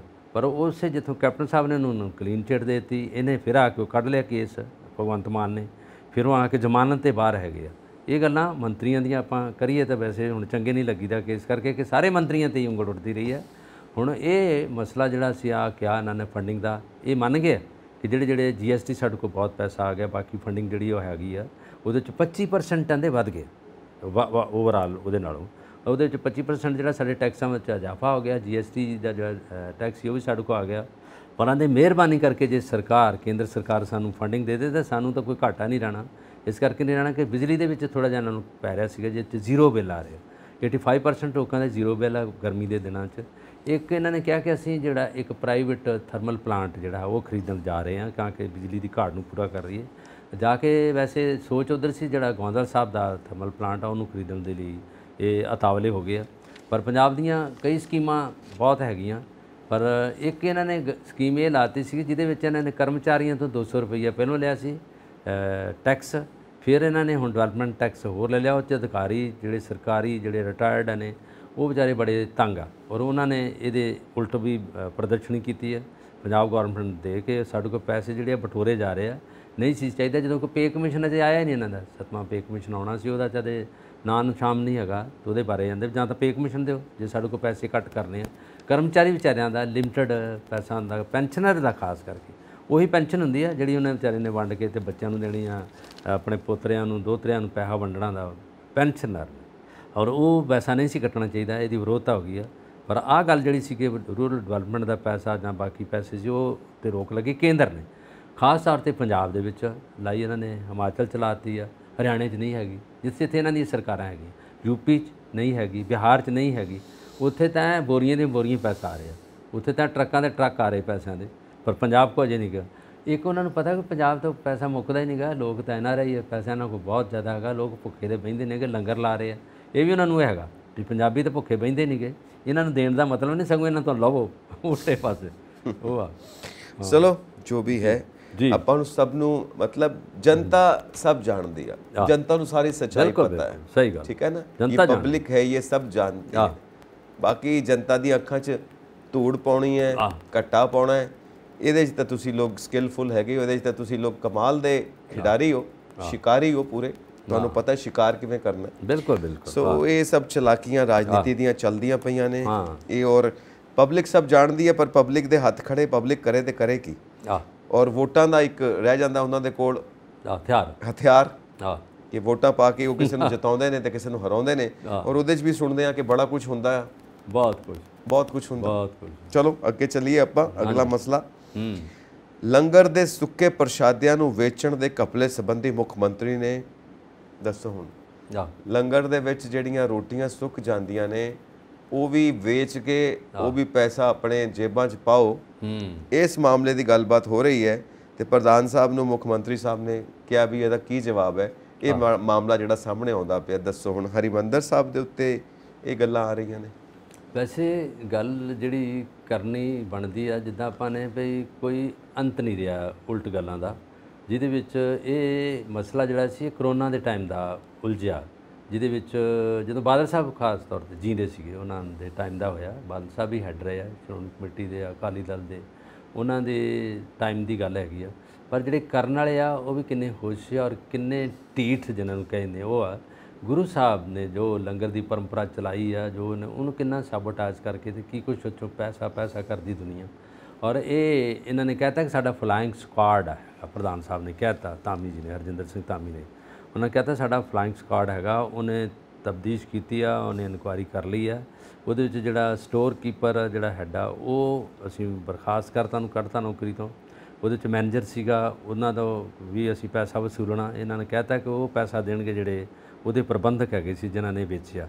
ਇਹ ਕੁਆੜੀਆਂ ਨੂੰ, ਇਹ ਮੁਰਗੀ ਖਾਨੇ ਵਾਲਿਆਂ ਨੂੰ ਵੇਚਣ ਲਈ ਜਾਂ ਵੇਸਟ ਜਿਹੜਾ ਸੀਗਾ ਉਹਦੇ ਲਈ ਇਹ ਫਿਰ ਪੈਸਾ ਵੀ ਥੋੜ੍ਹਾ ਨਹੀਂ ਗਾ, 1 ਕਰੋੜ ਦੇ ਲਗਭਗ ਹੈਗਾ ਪੈਸਾ। ਉਹ ਪੈਸਾ ਜਿਹੜਾ ਸੀਗਾ ਅਜਾਈ ਗੁਰੂ ਮਹਾਰਾਜ ਨੂੰ ਪੂਜਣ ਲਈ, ਗੁਰੂ ਮਹਾਰਾਜ ਦੇ ਸਤਿਕਾਰ ਲਈ ਲੋਕ ਜਾਂਦੇ ਆ। ਔਰ ਉਹਦੇ ਵਿੱਚ ਜੋ ਇਹ ਵੇਚਿਆ ਗਿਆ ਅਨਾਜ ਜੋ ਹੈਗਾ ਇਹ ਲੋਕਾਂ ਦੇ ਘਰਾਂ ਤੋਂ ਆਇਆ। ਜਦੋਂ ਕਣਕ ਦੀ ਕਟਾਈ ਹੁੰਦੀ ਆ ਫਿਰ ਬੋਰੀਆਂ ਦੇ ਬੋਰੀਆਂ ਲੋਕ ਆਪ ਦੇ ਕੇ ਜਾਂਦੇ ਆ, ਜਾਂ ਇਹਨਾਂ ਦੇ ਟੈਂਕਰ ਜਾਂ ਟਰੈਕਟਰ ਟਰਾਲੀਆਂ ਪਿੰਡਾਂ 'ਚ ਜਾਂਦੀਆਂ, ਲੋਕ ਬੋਲਾਂ ਤੋਂ ਆਪਣੇ ਖੇਤਾਂ 'ਚੋਂ ਸਾਰਾ ਉਹ ਲੰਗਰ ਦੇ ਲਈ ਅਨਾਜ ਭੇਜਦੇ ਆ, ਕਣਕ ਭੇਜਦੇ ਆ, ਝੋਨਾ ਭੇਜਦੇ ਆ, ਦਾਲਾਂ ਭੇਜਦੇ ਆ, ਤੇਲ ਭੇਜਦੇ ਆ, ਸਾਰਾ ਕੁਝ। ਹੁਣ ਉਹਦੇ ਵਿੱਚ ਜਿਹੜੀਆਂ ਚੋਰ ਮੋਰੀਆਂ ਹੈਗੀਆਂ ਜਿਹੜੀਆਂ ਉਧਰ ਦੀ ਕੱਢ ਕੇ ਬਾਹਰ ਵੇਚਦੇ ਰਹੇ ਆ ਘਰਾਂ ਤੱਕ। ਤੁਸੀਂ ਬਣਾਇਆ ਲੰਗਰ ਜੋ ਕੁਛ ਹੈਗਾ ਉਹ ਅਨਾਜ ਜੋ ਹੈਗਾ ਉਹ ਘਰ ਲਈ ਖਾਣ ਲਈ ਤਾਂ ਲੈ ਜਾਓ, ਪਰ ਇਹ ਥੋੜ੍ਹੀ ਗੱਲ ਕਿ ਤੁਸੀਂ ਉਹਨੂੰ ਵੇਚੀ ਜਾਓਗੇ, ਉਹਨੂੰ ਉਹਦਾ ਪੈਸਾ ਜਿਹੜਾ ਆਪਣੇ ਜੇਬਾਂ 'ਚ ਪਾਓਗੇ। ਹੁਣ ਇਹ ਜੇ ਭਗਵੰਤ ਮਾਨ ਨੇ ਗੱਲ ਨੂੰ ਕਰਕੇ ਉਹਨਾਂ ਨੇ ਕਿਹਾ ਕਿ ਕੀ ਹੋਇਆ ਸਾਨੂੰ ਇਹਦਾ ਜਵਾਬ ਦਿਓ, ਅਤੇ ਉੱਧਰੋਂ ਧਾਮੀ ਸਾਹਿਬ ਬੋਲਿਆ ਕਿ ਧਰਮ ਦਾ ਮਾਮਲੇ 'ਚ ਤੁਹਾਡਾ ਬੋਲਣ ਦਾ ਕੋਈ ਇਖਤਿਆਰ ਨਹੀਂ। ਜਦੋਂ ਕੋਈ ਟੇਢਾ ਮਾਮਲਾ ਹੁੰਦਾ ਉਹਨੂੰ ਇਹ ਧਰਮ ਦਾ ਮਾਮਲਾ ਬਣਾਉਂਦੇ। ਇਹ ਧਰਮ ਦਾ ਨਹੀਂ, ਲੋਕਾਂ ਦਾ ਮਾਮਲਾ ਹੈ, ਸੰਗਤ ਦਾ ਮਾਮਲਾ। ਇਹ ਪੰਜਾਬ ਦਾ ਮਾਮਲਾ ਨਹੀਂ ਗਾ, ਪੂਰੇ ਵਿਸ਼ਵ ਦਾ ਮਾਮਲਾ। ਜਿੱਥੇ ਕੇਵਲ ਸਿੱਖਾਂ ਦਾ ਮਾਮਲਾ ਨਹੀਂ ਗਾ, ਪੂਰੀ ਦੁਨੀਆ ਦਾ ਮਾਮਲਾ। ਲੰਗਰ ਛਕਣ ਲਈ ਕੇਵਲ ਸਿੱਖ ਨਹੀਂ ਜਾਂਦੇ, ਗੁਰੂ ਸਾਹਿਬਾਨ ਜਦੋਂ ਉਪਦੇਸ਼ ਦਿੰਦੇ ਕੇਵਲ ਸਿੱਖਾਂ ਨੂੰ ਦਿੰਦੇ, ਪੂਰੀ ਲੋਕਾਈ ਨੂੰ ਦਿੰਦੇ ਆ। ਔਰ ਲੰਗਰ ਦੇ ਵਿੱਚ ਯੋਗਦਾਨ ਵੀ ਸਾਰੇ ਪਾਉਂਦੇ ਨੇ, ਸਾਰੇ ਪਾਉਂਦੇ। ਬਕਾਇਦਾ ਇਹ 'ਚ ਸਿੰਧੀ, ਬਲੋਚ, ਮੁਸਲਮਾਨ ਹਰਿਮੰਦਰ ਸਾਹਿਬ ਕਿਸੇ ਇੱਕ ਦਾ ਥੋੜਾ, ਸਾਰੇ ਆਉਂਦੇ। ਚਾਰਾਂ ਵਰਨਾਂ ਦਾ ਸਭ ਦਾ ਹੈ। ਵਾਹਗਾ ਬਾਰਡਰ ਦੇਖੋ, ਟਾਂਗਿਆਂ ਤੇ ਉਧਰੋਂ ਆ ਰਹੇ ਪਾਕਿਸਤਾਨ ਤੋਂ ਲੋਕ ਦਰਬਾਰ ਸਾਹਿਬ ਨਤਮਸਤਕ ਹੋਣ ਲਈ, ਮੱਥਾ ਟੇਕਣ ਲਈ। ਤੇ ਇਹਦੇ ਵਿੱਚ ਕਿਹੜਾ ਧਰਮ ਆ ਗਿਆ? ਕਿਹੜੇ ਧਰਮ ਦਾ ਮਾਮਲਾ ਤਾਂ ਨਹੀਂ ਲੱਗਦਾ, ਇਹ ਤਾਂ ਇੱਕ ਸਮਾਜਿਕ ਮਾਮਲਾ ਹੈ। ਗੁਰੂ ਨਾਨਕ ਦੇਵ ਜੀ ਇੱਕ ਧਰਮ ਦੇ ਗੁਰੂ ਨਹੀਂ ਸੀ, ਸਾਰਿਆਂ ਦੇ ਗੁਰੂ ਹੈਗੇ, ਸਾਰੀ ਲੋਕਾਈ ਦੇ। ਸਮਾਜਿਕ ਮਾਮਲਾ ਹੈ ਕਿ ਅਸੀਂ ਕਹਿੰਦੇ ਆ ਕਿ ਅਸੀਂ ਗੁਰੂ ਸਾਹਿਬ ਦੀਆਂ ਸਿੱਖਿਆਵਾਂ ਤੇ ਚੱਲਣ ਵਾਲੇ ਉਹਨਾਂ ਦੇ ਬੱਚੇ ਆ, ਗੁਰੂ ਸਾਹਿਬ ਦੀ ਸਿੱਖਿਆ ਤੇ ਚੱਲਣ ਵਾਲੇ ਉਹਨਾਂ ਦੇ ਪੈਰੋਕਾਰ ਆ, ਤੇ ਆ ਸਾਡੇ ਲੱਛਣ ਨੇ। ਇਹ ਦੇਖੋ ਵੀ ਜੇ ਇਹਨਾਂ ਨੇ ਕਿਹਾ ਲੱਛਣ ਵਾਲੀ ਗੱਲ, ਇਹਨਾਂ ਨੇ ਹੁਣ ਉਲਟਾ ਜਵਾਬ ਨੂੰ ਦਿੱਤਾ ਵੀ ਤੁਹਾਨੂੰ ਸਾਡੇ ਧਰਮ ਦੇ ਮਾਮਲੇ 'ਚ ਬੋਲਣ ਦੀ ਲੋੜ ਨਹੀਂ। ਇਸ ਕਰਕੇ ਜਦੋਂ ਮਾਮਲਾ ਟੇਢਾ ਆ ਜਾਂਦਾ ਫਿਰ ਇਹਨੂੰ ਧਰਮ ਦੇ ਨਾਲ ਜੋੜ ਦਿੱਤਾ ਜਾਂਦਾ। ਭਗਵੰਤ ਮਾਨ ਇੰਗਲੈਂਡ ਤੋਂ ਤਾਂ ਨਹੀਂ ਆਇਆ, ਪੰਜਾਬ ਦਾ ਵਸਨੀਕ ਆ, ਪੰਜਾਬੀ ਲੋਕਾਂ ਦੀ ਗੱਲ ਕਰ ਰਿਹਾ, ਜਨਤਾ ਦੀ ਗੱਲ ਕਰ ਰਿਹਾ, ਜਨਤਾ ਨੂੰ ਜਿਹੜਾ ਰਿਪਰੈਜ਼ੈਂਟ ਕਰ ਰਿਹਾ ਤਾਂ ਕਰ ਰਿਹਾ, ਤਾਂ ਉਹ 'ਚ ਇਕੱਲੇ ਹੀ ਉਹ ਕਰਦੀ ਥੋੜ੍ਹੀ, ਜਾਂ ਸ਼ਤੌਜ ਪਿੰਡ ਦੀ ਗੱਲ ਕਰ ਰਿਹਾ ਜਿੱਥੋਂ ਦਾ ਜੰਮ ਪੜਾ, ਪੂਰੇ ਪੰਜਾਬ ਦੀ ਨਹੀਂ ਪੂਰੇ ਵਿਸ਼ਵ ਦੀ ਗੱਲ ਕਰ ਰਿਹਾ ਕਿ ਕੀ ਕਰਤਾ ਤੁਸੀਂ। 1 ਕਰੋੜ ਰੁਪਈਆ ਜਿਹੜਾ ਚਲੇ ਗਿਆ, ਉਹ ਤੁਹਾਡੇ ਖਾਸ ਤੌਰ ਤੇ ਤੁਹਾਡੀ ਇਕੱਲਿਆਂ ਦੀ ਜਾਇਦਾਦ ਨਹੀਂ ਗਈ, ਤੁਹਾਡੀ ਪਰਸਨਲ ਪ੍ਰਾਪਰਟੀ ਨਹੀਂ ਗਈ, ਦੁਨੀਆ ਦੀ ਪ੍ਰਾਪਰਟੀ ਆ। ਉਹਨੇ ਗੱਲ ਤਾਂ ਸਹੀ ਕੀਤੀ ਆ।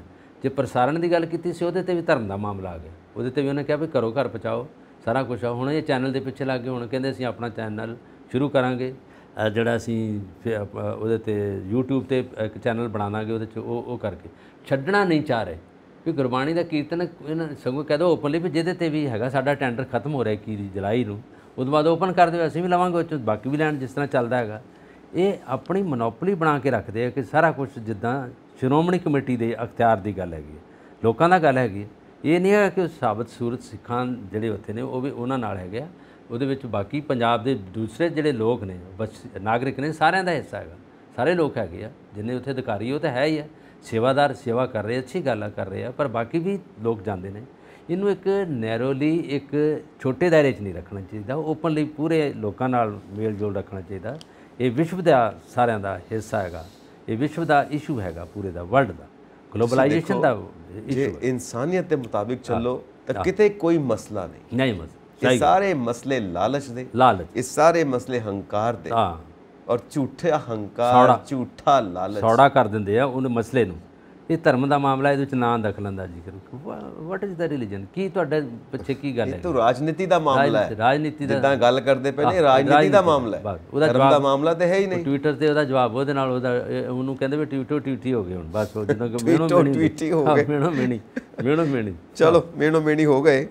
ਤੇ ਹੁਣ ਅਗਲੇ ਮਸਲੇ ਦਾ ਕੀ ਕਰੀਏ? ਜੀ ਇਹ ਤੇ ਮਸਲਾ ਹੋਰ ਵੀ ਸੰਜੀਦਾ ਹੋ ਜਾਂਦਾ ਹੈ। ਇਹ ਕੀ ਆ ਕੋਈ ਹੈ? ਇਹ ਜੀ ਉਹ ਜਿਹੜਾ ਸਿਵਲ ਕੋਡ ਹੈ ਸਾਂਝਾ, ਉਹ ਤਾਂ ਬੜਾ ਸਰਗਰਮ ਬਹੁਤ, ਔਰ ਕਹਿੰਦੇ ਨੇ ਕਿ ਸਾਰਾ ਇੱਕੋ ਹੀ ਧਰਮ ਕਰ ਦਿਓ, ਸਾਰੇ ਦੀਆਂ ਮਾਨਤਾਵਾਂ ਪੁਰਾਣੇ ਧਰਮਾਂ ਦੀਆਂ, ਪੁਰਾਣੇ ਪਰਿਵਾਰਾਂ ਦੀਆਂ, ਕਈ ਪੁਰਾਣੀਆਂ ਟ੍ਰਾਈਬਸ ਨੇ, ਆਦੀਵਾਸੀ ਨੇ, ਉਨ ਸਭ ਨੂੰ ਇੱਕੋ ਕਿਵੇਂ ਕਰੀਏ? ਔਰ ਆਮ ਆਦਮੀ ਪਾਰਟੀ ਵੀ ਨਾਲ ਆ ਗਈ ਬੀਜੇਪੀ ਦੇ, ਕਹਿੰਦੇ ਜੀ ਇਹ ਸਾਰਾ ਮਾਮਲਾ ਇੱਕੋ ਹੀ ਕਰ ਦਿਓ। ਤੇ ਮਾਹਿਰਾਂ ਦੀ ਕਮੇਟੀ ਹੁਣ ਬੈਠਣ ਲੱਗੀ, ਕਿਉਂਕਿ ਲੋਕਾਂ ਨੇ ਕੀਤਾ ਵਿਰੋਧ ਕਿ ਇੱਕੋ ਕਿੱਦਾਂ ਹੋ ਸਕਦਾ? ਸਦੀਆਂ ਤੋਂ ਸਾਰੇ ਜਾਣੇ ਆਪਣੇ ਆਪਣੇ ਤਰੀਕੇ ਨਾਲ ਉਸ ਰੱਬ ਨੂੰ ਯਾਦ ਕਰਦੇ ਨੇ, ਸਭ ਨੂੰ ਆਪਣੇ ਆਪਣੇ ਤਰੀਕੇ ਨਾਲ ਰੱਬ ਨੂੰ ਯਾਦ ਕਰਨ ਦਾ ਪੂਰਾ ਹੱਕ ਹੈ, ਔਰ ਸਾਡਾ ਸੰਵਿਧਾਨ ਵੀ ਕਹਿੰਦਾ ਕਿ ਅਸੀਂ ਧਰਮ ਨਿਰਪੱਖ ਹੈਗੇ, ਸੈਕੂਲਰ ਹੈਗੇ ਆ। ਫਿਰ ਸਾਰੇ ਧਰਮ ਨੂੰ ਇੱਕੋ ਕਿੱਦਾਂ ਕੀਤਾ ਜਾ ਸਕਦਾ? ਸਾਰੇ ਧਰਮ ਵੱਖੋ ਵੱਖਰੇ ਨੇ, ਇਹੀ ਤਾਂ ਬਿਊਟੀ ਆ। ਗੰਗਾ ਜਮਨੀ ਤਹਿਜ਼ੀਬ ਇਹੀ ਹੈ ਕਿ ਵੱਖਰੋ ਵੱਖਰੇ ਧਰਮ ਪਰ ਸਭ ਇੱਕੋ ਹੀ ਗੱਲ ਸਿਖਾਉਂਦੇ ਨੇ, ਇਨਸਾਨੀਅਤ, ਪ੍ਰੇਮ ਕਰਨਾ। ਇਹੀ ਤਾਂ ਖੂਬਸੂਰਤੀ ਹੈ ਭਾਰਤ ਦੀ, ਜਿਸ ਨੂੰ ਸਾਰਾ ਵਿਸ਼ਵ ਮੰਨਦਾ। ਹੁਣ ਇਹਦੇ ਲਈ ਲੋਕਾਂ ਨੇ ਜਦੋਂ ਵਿਰੋਧ ਕੀਤਾ ਇਸ ਕਾਨੂੰਨ ਨੂੰ, ਜਿਹੜਾ ਖਰੜਾ ਜਾਂ ਜੋ ਵੀ ਸੋਧ ਕਰਨਾ ਹੈ, ਤਾਂ ਫਿਰ ਮਾਹਿਰਾਂ ਦੀ ਕਮੇਟੀ ਹੁਣ ਤਿਆਰ ਹੈ, ਔਰ ਇਹਦਾ ਖਰੜਾ ਤਿਆਰ ਕਰਕੇ ਜਮ੍ਹਾਂ ਕਰਾਏਗੀ, ਰਿਪੋਰਟ ਪੇਸ਼ ਕਰੇਗੀ। ਹੁਣ ਦੇਖੋ ਇਹ ਕਿਹੜਾ ਜਲਵਾ ਖੜਾ ਕਰਦੇ ਨੇ ਮਾਹਿਰ। ਇਹ ਮਾਹਿਰਾਂ ਦੀ ਕਮੇਟੀ ਜਿਹੜੀ ਬਣ ਚੁੱਕੀ ਆ, ਉਹਦੇ 'ਚ ਇਹਨਾਂ ਨੇ ਤਤਪਰ ਨੇ, ਤਿਆਰ ਹੋ ਗਿਆ। ਔਰ ਇਹ ਜਿਹੜਾ UCC ਦਾ ਮਸਲਾ, ਜਿਹਨਾਂ ਦੇ ਸਾਂਝਾ ਸਿਵਲ ਕੋਡ ਬਿੱਲ ਹੈਗਾ, ਉਹਦਾ ਮਸਲਾ, ਇਹਦੇ ਵਿੱਚ ਪ੍ਰੋਬਲਮ ਇਹ ਰਹੀ ਹੈ ਕਿ ਇਹਦੇ ਵਿੱਚ ਵਿਆਹ, ਇਹਦੇ ਵਿੱਚ ਜਾਇਦਾਦ, ਇਹਦੇ ਵਿੱਚ ਬੱਚੇ ਦਾ ਜੰਮਣਾ, ਉਹਦੇ ਵਿੱਚ ਬਾਕੀ ਸੰਸਕਾਰ ਜਿਹੜੇ ਹੈਗੇ ਆ, ਕਹਿੰਦੇ ਉਹਦੇ 'ਚ ਵੱਖਰੇ ਧਰਮਾਂ ਦੇ ਨਹੀਂ ਹੋਣਗੇ, ਉਹਦੇ 'ਚ ਏਕਤਾ ਇੱਕੋ ਹੀ ਹੋਣਗੇ, ਉਹਦੇ ਵਿੱਚ ਕੋਈ ਧਰਮ ਦਾ ਮਸਲਾ ਨਹੀਂ ਹੋਗਾ। ਜਿੱਦਾਂ ਹੁਣ ਸਿੱਖਾਂ 'ਚ ਆਨੰਦ ਕਾਰਜ ਹੈ, ਉਹਦਾ ਬਿੱਲ ਹੈਗਾ, ਆਨੰਦ ਕਾਰਜ ਦਾ ਹੈਗਾ, ਉਹਦੇ 'ਚ ਹਿੰਦੂਆਂ ਦਾ ਮੈਰਿਜ ਦਾ ਸਰੋਕਾਰ ਹੋਰ ਹੈ, ਹਿੰਦੂ ਮੈਰਿਜ ਐਕਟ ਆ, ਉਹਨਾਂ ਦਾ ਸਰੋਕਾਰ ਹੋਰ ਆ, ਸਿੱਖਾਂ ਦਾ ਹੋਰ ਆ, ਮੁਸਲਮਾਨਾਂ ਦਾ ਹੋਰ ਹੈ। ਤਲਾਕ ਦੇ ਵਿੱਚ ਵੀ ਇਹਨਾਂ ਨੇ ਕਹਿ ਦਿੱਤਾ ਕਿ ਤਲਾਕ ਦੀ ਜਿਹੜੀ ਵਿਥਿਆ, ਪਹਿਲਾਂ ਤਲਾਕ 'ਤੇ ਬੜਾ ਵੱਡਾ ਕੇਸ ਹੋਇਆ ਸੀ, ਤਲਾਕ ਦੇ ਵਿੱਚ ਰੌਲਾ ਪੈ ਚੁੱਕਿਆ ਸੀਗਾ, ਪਰ ਉਹ ਸੁਪਰੀਮ ਕੋਰਟ ਨੇ ਉਹਨਾਂ ਨੂੰ ਦੇ ਦਿੱਤਾ ਸੀਗਾ ਕਿ 3 ਵਾਰੀ ਤਲਾਕ ਜਿਹੜਾ ਕਹਿੰਦਾ ਤਲਾਕ, ਉਹਨਾਂ ਦੀ ਇੱਕ ਪਰੰਪਰਾ ਹੈਗੀ ਆ। ਉਹਦੇ ਵਿੱਚ ਉਹਨਾਂ ਦੇ ਜਿਹੜੇ ਕੁਰਾਨ ਦੇ ਨਾਲ ਜਿਹੜੀ ਆਇਤਾਂ ਨੇ, ਆਇਤਾਂ ਦੇ ਰਾਹੀਂ ਉਹ ਕਰਦੇ ਆ, ਉਹਨਾਂ ਦਾ ਧਰਮ ਹੈਗਾ, ਉਹ ਅਕੋਰਡਿੰਗ ਆਪਣੇ ਰਿਲੀਜਨ ਕਰਦੇ ਆ। ਸਿੱਖਾਂ ਦਾ ਆਪਣਾ ਰਿਲੀਜਨ ਹੈਗਾ, ਹਿੰਦੂਆਂ ਦਾ ਆਪਣਾ ਰਿਲੀਜਨ ਹੈਗਾ, ਸਿੰਧੀਆਂ ਦਾ, ਬਲੋਚਾਂ ਦਾ ਆਪਣਾ ਹੈਗਾ। ਔਰ ਇਹਨਾਂ ਸਾਰਿਆਂ ਨੂੰ ਇੱਕੋ ਲੜੀ ਵਿੱਚ ਪਰੋਣਾ ਨਹੀਂ ਗੱਲ ਹੈਗੀ। ਸਾਰਿਆਂ ਨੂੰ ਇੱਕੋ ਰਸਤੇ ਬੰਨ੍ਹ ਦਿਓ, ਇੱਕੋ ਰਸਤੇ ਵਿੱਚ ਬੰਦ ਹੋ। ਜਿੱਦਾਂ ਬੱਚਾ ਪੈਦਾ ਹੁੰਦਾ, ਜਿਹੜਾ ਮਤਵਾਨਾ ਬਣਾਉਣਾ ਉਹਦੇ 'ਚ ਵੀ ਵੱਖਰੇ ਵੱਖਰੇ ਤਰੀਕੇ ਨਾਲ ਸਾਰੇ ਸੀਗਾ। ਹੁਣ ਇਹਦਾ ਖਰੜਾ ਹੋ ਗਿਆ ਤਿਆਰ, 1-2 ਦਿਨਾਂ 'ਚ ਉਹਨਾਂ ਨੇ ਸਬਮਿਟ ਕਰ ਦੇਣਾ ਸਰਕਾਰ ਨੂੰ। ਔਰ ਸਭ ਤੋਂ ਪਹਿਲਾਂ ਲਾਗੂ ਹੋ ਰਿਹਾ ਉੱਤਰਾਖੰਡ 'ਚ, ਜਿੱਥੇ ਪੁਸ਼ਕਰ ਧਾਮੀ ਜੀ ਨੇ ਉਹਦੇ ਮੁੱਖ ਮੰਤਰੀ, ਉਹਨਾਂ ਨੇ ਕਹਿਤਾ ਕਿ ਤੁਸੀਂ ਲਿਆਓ ਖਰੜਾ। ਉਹ ਤਾਂ ਐਗਰੀ ਹੋ ਗਏ ਵੀ ਸਾਡੇ ਤੋਂ ਲਾਗੂ ਕਰ ਦਿਓ, ਕਿਉਂਕਿ ਉੱਥੇ ਸਰਕਾਰ ਉਹਨਾਂ ਦੀ ਹੈਗੀ ਹੈ। ਆਪਣੀ ਸਰਕਾਰ ਤੋਂ ਪਹਿਲਾਂ ਸ਼ੁਰੂ ਕਰਨਗੇ, ਬਾਕੀ ਜਿੱਥੇ ਨਹੀਂ ਸਰਕਾਰਾਂ ਇਹਨਾਂ ਦੀਆਂ ਉੱਥੇ ਬਾਅਦ 'ਚ ਕਰਨਗੇ। ਔਰ ਜਦੋਂ ਇਹਨਾਂ ਨੇ ਸਾਰੇ ਸੂਬੇ 'ਚ ਕਰਤਾ, ਫਿਰ ਇਹਨਾਂ ਨੇ ਕਹਿਣਾ ਪੂਰੇ ਨੈਸ਼ਨਲ ਲੈਵਲ ਤੇ ਇੱਕ ਬਣ ਗਿਆ ਬਿੱਲ, ਪਰ ਇਹ ਸਾਰਾ ਪਾਸ ਹੋ ਗਿਆ। ਸੋਸ਼ਲੀ ਮਨਜ਼ੂਰ ਨਹੀਂ ਹੋਏਗਾ, ਲੋਕੀ ਸਮਾਜਿਕ ਤੌਰ ਤੇ ਇਹਨੂੰ ਸਵੀਕਾਰ ਨਹੀਂ ਕਰਨਗੇ। ਅਸਲ 'ਚ ਇਹ ਚੱਕਰ ਇਹ ਹੈਗਾ, ਇਹਦੇ 'ਚ ਇਲੈਕਸ਼ਨ ਆ ਗਈ। ਇਲੈਕਸ਼ਨ ਆਉਣ ਨਾਲ ਇਹਨਾਂ ਨੇ ਦਪਾੜ ਕਰਨਾ ਲੋਕਾਂ ਨੂੰ, ਲੜਾਈ ਕਰਾਉਣੀ ਇਹਨਾਂ ਨੂੰ ਇਹ ਨਹੀਂ ਪਤਾ ਕਿ ਜਿਹੜੀ ਇਹਨਾਂ ਦੀ ਸੰਸਥਾ RSS ਹੈਗੀ ਆ, ਉਹਨੇ ਵੀ ਕਈ ਤਰ੍ਹਾਂ ਦੀਆਂ ਜਿਹੜੀਆਂ ਬਣਾ ਕੇ ਪਾਲਿਸੀਆਂ ਅੱਗੇ ਲਿਆਂਦੀਆਂ। ਹੁਣ ਉਹਦੇ ਬਾਅਦ ਉਹੀ ਚਾਹ ਰਹੇ ਨੇ ਕਿ ਇਹਨਾਂ ਦੇ ਸਾਰੇ ਜਿਹੜੇ ਧਰਮ ਨੇ ਸਾਰਿਆਂ ਨੂੰ ਕਰਕੇ ਇੱਕ ਪਾਸੇ ਲਾਈਏ। ਇੱਕ ਪਾਸੇ ਦਾ ਮਤਲਬ ਆ ਜੋ ਇਹ ਚਾਹੁੰਦੇ ਨੇ ਉਸ ਪਰੰਪਰਾ ਨੂੰ ਹੀ ਲਾਗੂ ਕੀਤਾ ਜਾਊਗਾ। ਇਹ ਕਦੇ ਵੀ ਨਹੀਂ ਹੋ ਸਕਦੀ। ਲੋਕ ਭਾਵੇਂ ਬਗਾਵਤ ਕਰਨਗੇ ਜਾਂ ਲੜਾਈਆਂ ਕਰਨਗੇ, ਜੋ ਮਰਜ਼ੀ ਕਰਨਗੇ, ਲੋਕਾਂ ਨੇ ਆਪਣੇ ਤਰੀਕੇ ਨਾਲ ਚੱਲਣਾ। ਲੋਕ ਇਸ ਤਰ੍ਹਾਂ ਨਹੀਂ ਚੱਲਣਗੇ, ਫਿਰ ਤਾਂ ਕੌਮਾਂ ਗਈਆਂ, ਫਿਰ ਤਾਂ ਆਪਣੇ ਨੈਸ਼ਨਲਾਈਜ਼ਡ ਹੋਣ ਨਾਲ ਲੋਕਾਂ ਦਾ ਰੀਤੀ ਰਿਵਾਜ ਗਏ, ਲੋਕਾਂ ਦਾ ਸਾਰਾ ਕੁਝ ਖਤਮ ਹੋ ਗਿਆ। ਲੋਕਾਂ ਦੀ ਫਿਰ ਉਹੀ ਇਹ ਹਿੰਦੁਸਤਾਨ, ਇਹ 'ਚ ਤਾਂ ਕਈ ਭਾਸ਼ਾ, ਕਈ ਖਾਣ ਪੀਣ ਦੀਆਂ ਆਦਤਾਂ, ਕਈ ਪੁਸ਼ਾਕਾਂ, ਕਈ ਲੋਕਾਂ ਦੀਆਂ ਜਿਹੜੀਆਂ ਰਹਿਣ ਸਹਿਣ ਦੀਆਂ ਆਦਤਾਂ, ਬਹੁਤ ਕੁਛ ਹੈਗਾ। ਹੁਣ ਅੱਜ ਇੱਥੇ ਮਣੀਪੁਰ ਰੌਲਾ ਪਿਆ, ਉੱਥੇ ਟਰਾਈਬਲ ਜਿਹੜੇ ਹੈਗੇ, 3 ਟਰਾਈਬਲਸ ਦਾ ਆਪੋ 'ਚ ਰੌਲਾ, ਉਹਨਾਂ ਦਾ ਆਪਸੀ ਮੇਲ ਜੋਲ ਨਹੀਂ ਰਿਹਾ। ਇਸ ਕਰਕੇ ਨਹੀਂ ਰਿਹਾ, ਜੇ ਭਾਸ਼ਾ ਇੱਕੋ ਹੀ ਆ, ਰਹਿਣ ਸਹਿਣ ਇੱਕੋ ਜਿਹਾ ਹੀ ਹੈਗਾ, ਫਿਰ ਉਹਨਾਂ ਦਾ ਆਪਸੀ ਲੜਾਈ ਹੋ ਗਈ। ਤੁਸੀਂ ਇੱਕ ਮਣੀਪੁਰ ਨੂੰ ਤਾਂ ਲੜਾਈ ਤੋਂ ਪਾਸੇ ਨਹੀਂ ਕੱਢ ਸਕਦੇ, ਹਿੰਦੁਸਤਾਨ ਨੂੰ ਪੂਰੇ ਨੂੰ ਕਿੱਦਾਂ ਕੰਟਰੋਲ ਕਰੋਗੇ? ਇਸੇ ਤਰ੍ਹਾਂ ਦਾ ਹੈਗਾ। ਤੁਸੀਂ ਜਾ ਕੇ ਕਸ਼ਮੀਰ 'ਚ ਚਲ ਜਾਓ, ਕਸ਼ਮੀਰ ਦੀ ਆਪਣੀ ਕਸ਼ਮੀਰੀ ਭਾਸ਼ਾ, ਉੱਥੋਂ ਦਾ ਬੋਲ ਚਾਲ, ਉਹਨਾਂ ਦੇ ਰਹਿਣੇ, ਉਹਨਾਂ ਦੇ ਕੱਪੜੇ ਦੇਖੋ ਕਿਸ ਤਰ੍ਹਾਂ ਦੇ ਹੈਗੇ ਆ, ਸ਼ਾਲ ਉੱਥੋਂ ਦੇ, ਪੁਸ਼ਾਕਾਂ ਉਹਨਾਂ ਦੀ ਉੱਥੋਂ ਦੀ, ਐਵਰੀਥਿੰਗ। ਤੇ ਜੇ ਥੋੜ੍ਹਾ ਜਿਹਾ ਅੱਗੇ ਸਲਵਾਰਾਂ ਪਾਉਂਦੇ ਬੰਦੇ ਹੈਗੇ ਨਹੀਂ, ਉਹ ਹੈਗਾ ਕਿਸੇ ਵੇਲੇ ਟਾਈਮ ਜਿਹੜੇ ਹਰੀ ਸਿੰਘ ਨਲੂਏ ਦੇ ਟਾਈਮ ਦੀਆਂ ਸਲਵਾਰਾਂ ਪਾ ਰਹੇ। ਬਲਕਾਰ ਜੀ, ਆਪਾਂ ਸਭ ਨੂੰ ਇਹ ਥੋੜਾ ਕਹਿ ਸਕਦੇ ਕਿ ਤੁਸੀਂ ਪੈਂਟ ਸ਼ਰਟ ਸਾਰੇ ਪਾਓ, ਨਹੀਂ ਪਾਓ, ਕਈ ਧੋਤੀ ਕੁੜਤਾ ਪਾਉਂਦੇ ਨੇ, ਕਰਦਾ ਨਾ ਖੁੱਲੇ ਕੱਪੜੇ ਪਾਉਂਦੇ, ਠੀਕ ਹੈ ਨਾ, ਕਈ ਲੋਕ ਪਜਾਮੀ ਕੁੜਤਾ ਪਾਉਂਦੇ ਨੇ। ਬਿਲਕੁਲ ਸਹੀ ਗੱਲ। ਸਭ ਨੂੰ ਇੱਕੋ ਤਰ੍ਹਾਂ ਦੇ ਕੱਪੜੇ ਕਿਵੇਂ ਪਵਾ ਸਕਦੇ? ਬੇਸਿਕਲੀ ਸਾਡੇ ਕੱਪੜੇ ਤਾਂ ਉਹੀ ਆ ਜੋ ਅਸੀਂ ਹੁਣ ਪਾ ਕੇ ਬੈਠਾ, ਪੈਂਟਾਂ ਪਾ ਕੇ ਜਾਂ ਟਾਈਆਂ ਲਾ ਕੇ ਬੈਠੇ, ਤੇ ਅੰਗਰੇਜ਼ਾਂ ਦਾ, ਇਹ ਅੰਗਰੇਜ਼ਾਂ ਦਾ। ਹੁਣ ਘਰ ਜਾ ਕੇ ਤੁਸੀਂ ਜੇ ਕੁੜਤਾ ਪਜਾਮਾ ਪਾਓਗੇ, ਨਹੀਂ ਬਲਕਾਰ ਜੀ ਤੁਸੀਂ ਕੁੜਤਾ ਪਜਾਮਾ ਨਹੀਂ ਪਾ ਸਕਦੇ, ਇਹ ਰੂਲ ਬਣ ਗਿਆ। ਇੱਥੋਂ ਤੱਕ ਵੀ ਆ ਥੋੜਾ ਰੂਲ ਹੈਗਾ, ਇੱਥੋਂ ਤੱਕ ਨੌਬਤ ਵੀ ਆ ਜਾਊਗੀ। ਹੁਣ ਖਰੜਾ ਤਿਆਰ ਹੋ ਰਿਹਾ, ਜਦੋਂ ਕਿ ਇਹਨਾਂ ਨੂੰ ਚਾਹੀਦਾ ਲੋਕ ਰਾਏ ਲੋਕਾਂ ਤੱਕ ਜਾਣਾ ਚਾਹੀਦਾ ਸੀ। ਜਦੋਂ ਮਰਦਮਸ਼ੁਮਾਰੀ ਜਿੱਦਾਂ ਹੁੰਦੀ, ਲੋਕਾਂ ਦੀ ਰਾਏ ਤੇ ਪੁੱਛਦੇ ਲੋਕ ਕੀ ਚਾਹੁੰਦੇ ਆ, ਉਹਨਾਂ ਦੀ ਪਹਿਲਾਂ ਫਿਰ ਲੈਂਦੇ ਵੀ ਨੈਗੇਟਿਵ ਪੋਜ਼ਿਟਿਵ ਕੀ ਹੈਗਾ, ਨਾ ਤੇ ਹਾਂ ਕੀ ਹੈਗੀ।